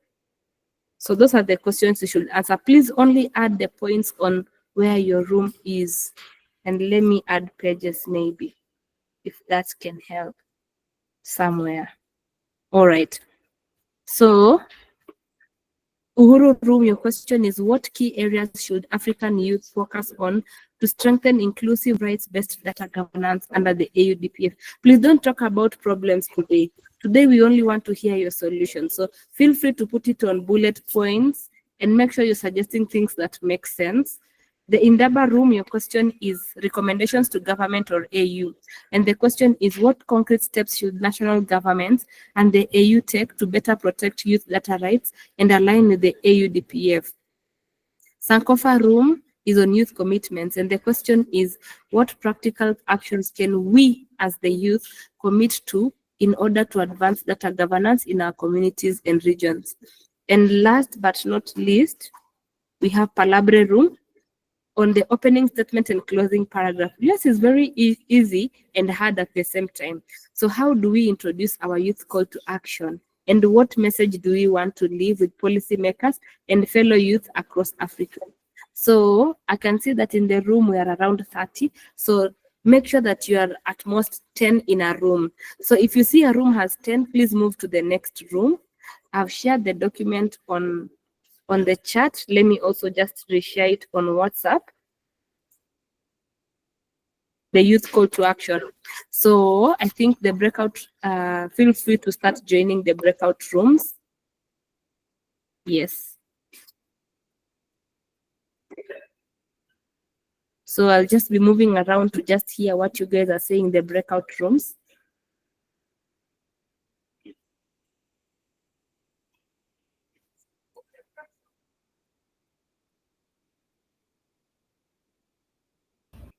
So those who are still on the main call, please join a breakout room, either Uhuru, Indaba, Sankofa, or Palabre. I can still see people in the main room. Andre, please join one of the breakout rooms. Emily, please join a breakout room. Ian, Stephen, Kihara, Miriam, Rovia, Namata, Relance, Ronald, please join a breakout room. Make sure you're not more than 10. Okay. Zubeda, please join a breakout room. Ata Senior, please join a breakout room. Adriel, please join a breakout room. Ronald, I can see you're still on the call. I don't know if you're having challenges with joining a breakout room.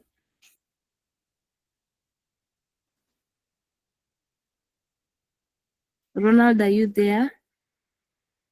Caroline, are you able to join a breakout room? Ian Makambu.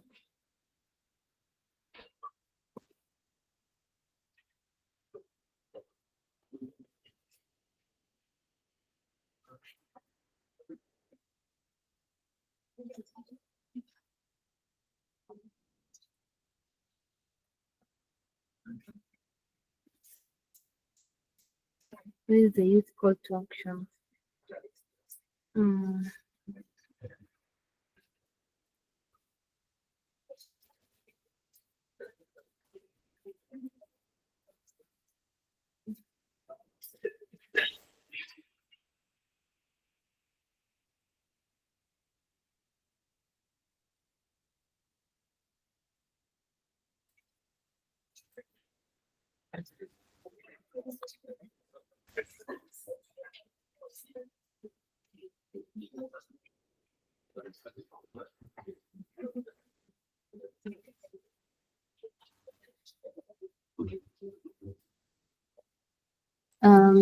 Kihara, I don't know if you're having challenges with joining a breakout room.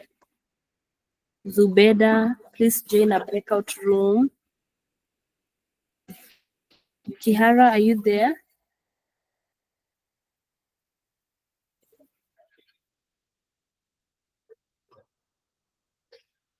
Okay, Zubeda, are you having challenges with joining a breakout room?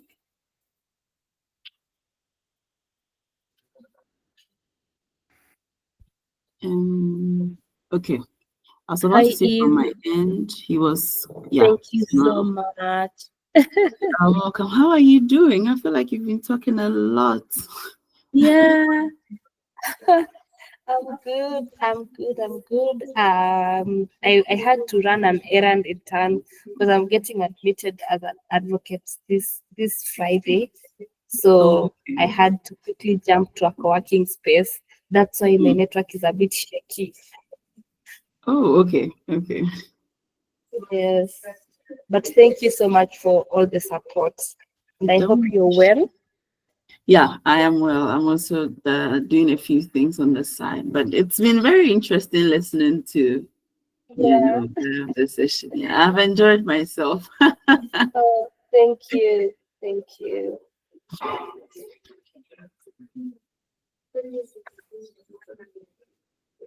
So the breakout room is timed. So the moment the 15 minutes is over, they would come back, come to the main room. Oh, okay. Yeah. So no problem. I really would not have done this without your support. So I'm so grateful. That's yeah, you're doing a great job. Look at all these people that you are sharing. Yeah, right. Yeah. So this is Yeah, how we but can support you. Mhm, mhm. Yeah. How is the West Africa IGF preparations going like? So one of our colleagues, Hafiz, is already in Abuja. He's Oh, going through the governance school. Yeah. I also just joined online as and when I had the time because I registered. Very interesting conversations. Okay, Yeah. that's good. Very interesting conversation. And we have a panel coming up on Thursday. It's just that Yeah. the flyer is not ready. It's a bit slow with organization, honestly. I don't know if Yeah. it's like that with the East Africa It IGF. is.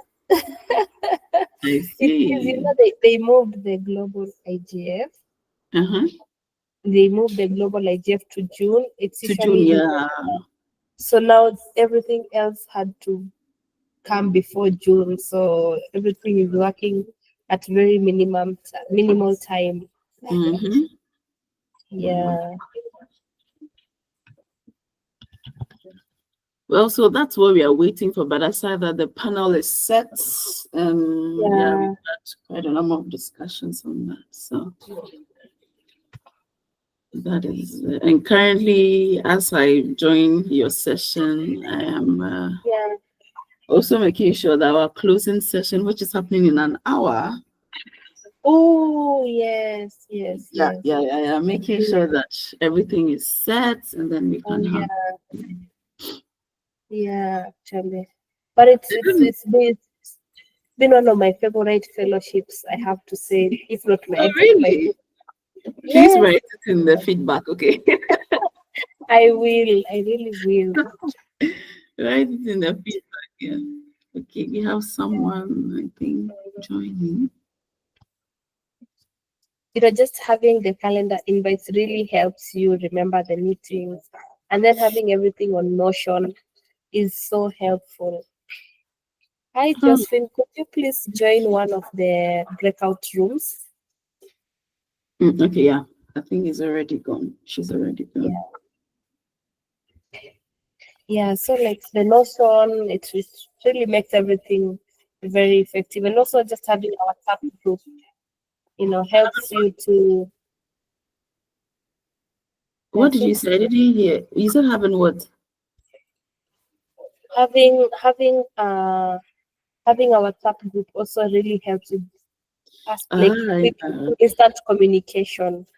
Yes, WhatsApp is one that I don't really enjoy, but I see the way you've made the WhatsApp group very engaging. Normally, when I join WhatsApp groups, I don't talk.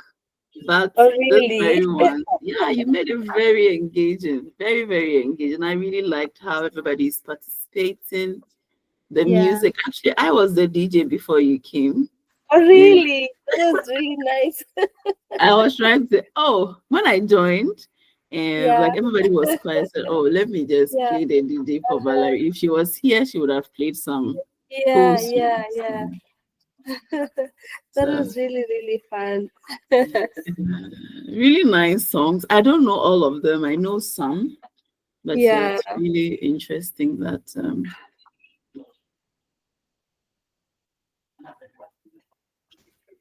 Yeah. Like I've been in different like youth spaces before, and I've Mhm. always seen like, so I also borrow a leaf from from this programming, and just sometimes you just want to have fun Yeah. in whatever they do. I agree. Yeah. Yeah. Yeah. Yeah, And they I just mean, want to it's have nice fun. to like have fun whilst you're learning, it's nice. Absolutely. Oh yeah, just making it an easy learning environment. Hi, Absolutely. Adrel. Could you please join one of the breakout rooms where discussions are going on there? All right, I'm trying to join, but it's not been working. Oh, it's not working. Don't worry, Yes. let me just fix you into one, okay? All right. Thank you very much. Adrian, you are in. I think sometimes it's also like an internet issue. So you're supposed to be in the Halabre room. Do you see it on your screen? Yes, I've seen it. Okay, so click on it and then you should be fine. All right. Thank you. Yeah. You're welcome. Yeah.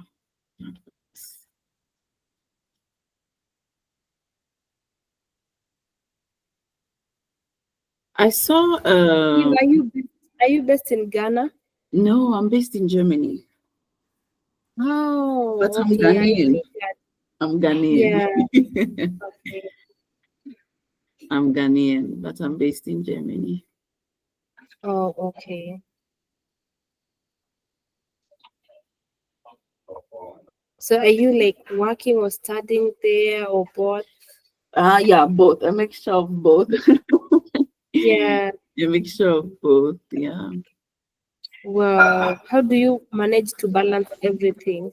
Oh, I think just like everyone else, I see that even in the fellowship, everybody has like 2, 3 things they're doing at a go.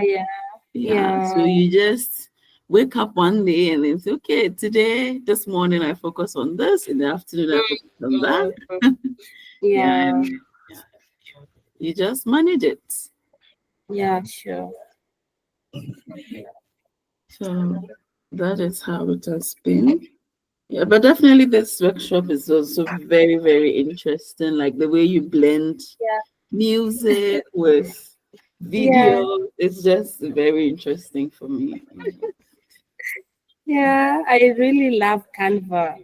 So I usually do my presentations on Canva. Canva, okay. And so like for example, like there's an organization I consult for, and they strictly have a certain templates they use. I think it's on Google Slides. And I'm just like, please allow my creativity to flow in Canva. Yeah, I also love Canva. Yeah, I also very, very much love Canva. But there are people who, okay, Claudius is back. Hi, Claudius. It's gone. Are you There are able to people join? Yeah. There are people who also no, like a few graphic designers that I've met also don't like Canva because they say it limits their creativity. Oh, really? Yes. So depending on who you are On your talking level of yeah.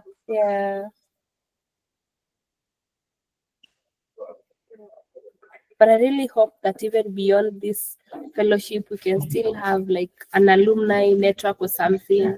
Absolutely. Okay. Maybe I'm about to spill the tea, but yeah.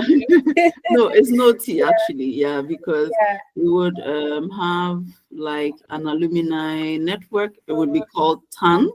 So Tech Forward Alumni Network. Yeah, and it's going to be very vibrant. So let's say someone reaches out to us that, okay, I want to do something like a workshop like this, then we can help out with some logistics whilst we allow the person to just give back to society like the way you've done.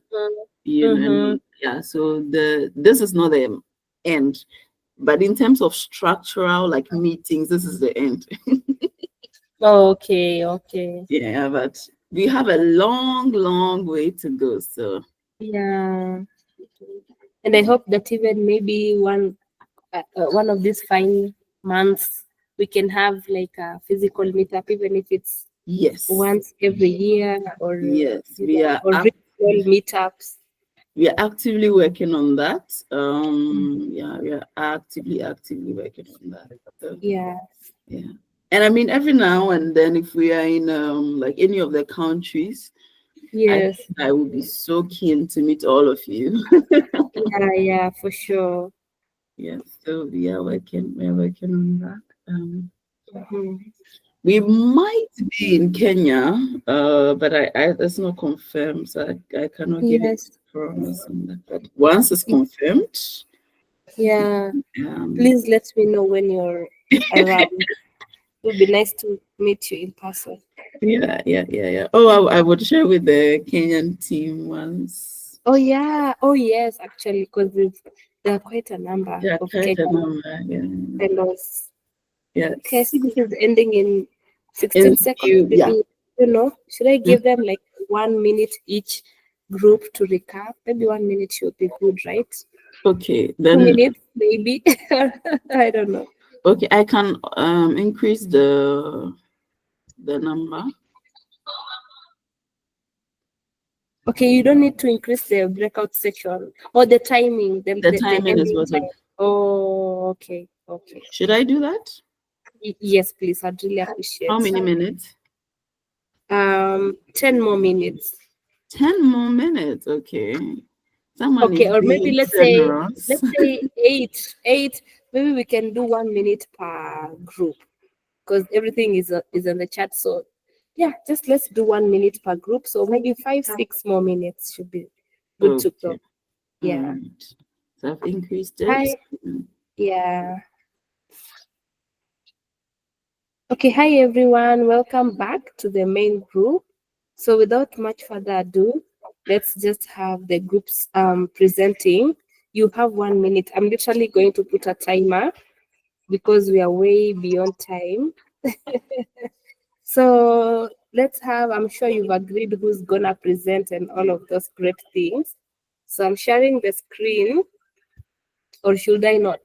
It's sharing the screen, putting you guys on the spot. Okay, maybe let me not share. So which group wants to start? Let's start with Uhuru group. So let's have a representative from Uhuru group speaking. Is there someone from Uhuru group here?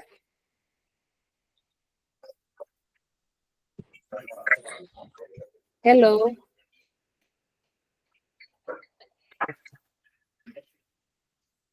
Hello, can you guys hear me? So we are now having presentations of what you guys have been discussing. So is there someone from Uhuru group? Uhuru is a Swahili word which means freedom. So is there someone from Uhuru group who would like to give us a presentation of what was discussed in that room? All right, so maybe let's move to the next group then. Next, let's have Indaba room. Is there someone here from the Indaba room who would like to share on what was discussed? Yes, Val. Yes, Kihara, please go for it. Okay, thank you. So I want to believe that Sheila is here. We had somebody by the name Sheila who was taking notes for us. I don't know if he can respond to me because she is the one, I believe she is a she. She's the one who was having the notes. Okay. Maybe can respond to me. Yes. Hello? Yes, I can hear you. Yes, is Sheila here? Yes, I'm here. Okay. Sheila, will you be able to present maybe our recommendations based on our group, the Indaba one? Because I believe you have the notes. Yeah, go ahead. Thank you. Okay. If you're ready, just tell me your 1 minute begins when you're ready. So it's just Yeah, I'm keep ready. it very brief. Okay, I'll go for just read it. them out. So our first recommendation was imposing strict penalty rules for data breaches that Sorry, Sheila, maybe you can start with saying the name of the room and the question, and Okay, then the sorry. response. So our question, our room was the Indaba room, and our question was, what concrete steps should the national government and the AU take to better protect youth data rights that underline with the AU, DPF? So our first answer was imposing strict penalty rules for data breaches that occur.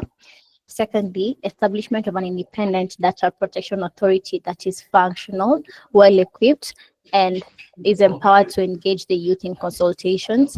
And number three, establishment of a data checkpoint that verifies organizations that comply with the data policies in place. And this would also help in the compliance aspect. And fourthly, support youth-led tech projects and initiatives, which creates an opportunity for them to be engaged in the capacity building. Yeah, those are our points. Okay, thank you. Let's have some virtual claps for the Indaba group. Yay. Okay. Next, let's have what group is coming next? Let's have the Sankofa room, and maybe those from Ghana can tell us in the chat what Sankofa means. I believe it's a Ghana word. So, is there a representative from the Sankofa room who would like to share? Is there someone from Sankofa? There's no one. Yeah. Oh, there's- okay. Someone is speaking. Yes, please. Who's that? Sorry, I didn't know. I did not join the meeting. Oh, okay. No problem. So please introduce the name of the group and the question, then the responses, and your 1 minute begins now. Okay, the name of the group is Sankofa, and our question. Sorry, our question was, what practical actions can we as youths commit to in order to advance data governance in our countries or communities or regions? And George from Kenya suggested that we focus on certain age groups like 5 to 18 to ensure that they fully understand digital literacy. It's our own way of trying to shape the future generation, trying to make them understand on their data rights. Udwak from Nigeria suggested that Godfrey Udwak from Nigeria suggested that we consciously keep up to date on laws and policies guiding these acts in our various countries. And she also suggested that we use courts in African countries as a model on how they ruled on relevant issues because their decisions provide crucial insights and legal foundations for how we should strategize and act as advocates. Caroline from Kenya also suggested that we can leverage on digital media to raise awareness on data rights, use, and protection. Also, George from Kenya suggested that we follow up on data governing policies. Favor from Nigeria, which is me, suggested that we fully involve with data protection commissions in our various communities, in our various countries, sorry, and we can also participate in policy decisions to contribute in data protection policies, or rather join relevant youth-led digital rights organizations. Thank you. Thank you so much, Favor. That was the Sankofa room. Some virtual claps for Sankofa. Okay. Next, let's have I believe it should be the Palabre room. Let's have the Palabre room. Who's speaking from the Palabre room? I'll speak for the Palabre room. Okay. Adiva. Yes, the common theme across the Palabre room was just that, so the question was, how do we introduce our youth call to action, and what message do you want to leave with policymakers and fellow youth across Africa? And the running theme was that we should use the very tools that we are asking for help with, or we're asking to participate in shaping, as a show of our capacity to collaborate across the continent. And we should use the social media platforms, your TikTok, your WhatsApps, your Facebooks, to communicate and to coordinate and mobilize more youths across the continent to leave the message that we are the ones who use these tools the most. We understand these tools and we live in this digital age. And we should be the ones to decide how to shape the laws and the rules around these tools going forward. And yeah, so that our actions are not just advocacy, but also the proof of our capacity to actually have an impact.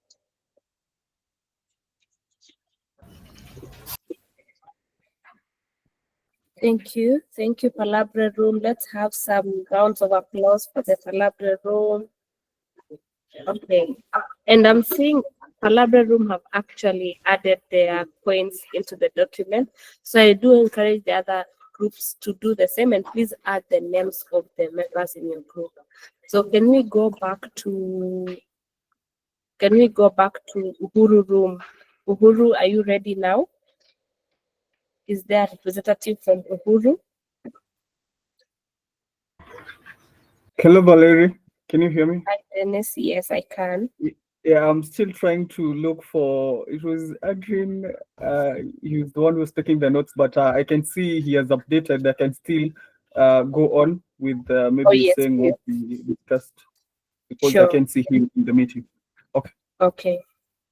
So our question was, okay, the group was Uhuru, the room was Uhuru, and we were to discuss what key areas should African youth focus on to strengthen inclusive rights-based data governance under the AU DPF. And these were the points that we had.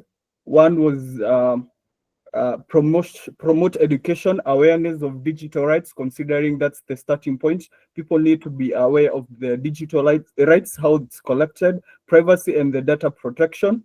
That would mean advocating for inclusion of data governance topics in education curriculum.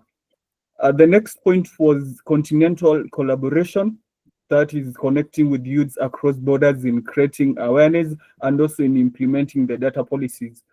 This will push for the alignment in the AU DPF framework. That was the second point. The third point was digital governance and accountability. Push for advocate for transparent, accountable, and citizen-centric digital governance that prioritizes citizens' needs and rights. The fourth one, I think it's the fourth one, yeah, innovation. We should encourage responsible data innovation that addresses the social challenges. And the last one was inclusivity. Advocate for equitable access to digital infrastructure and platform. Thank you. Those are the points that we're able to come up with. Thank you, Dennis. Thank you, the Uhuru group. Is there a group that has not spoken? In Daba, they have spoken. Sankofa, Palabra. I think we're good to go, unless I've left out a group. So thank you so much. Congratulations, guys, for coming to the second 2/3 of this training. And I hope that you're really learning something, and I hope that you're thinking already of how do you put this knowledge into practical action back in your community, back in your country and your region. So let's end it here. See you again tomorrow, next time, same time, next place. Same place. And thank you so much. Let's keep engaging on the WhatsApp group, and let's keep adding our favorite jams to the Youth Data and Decibels Spotify playlist.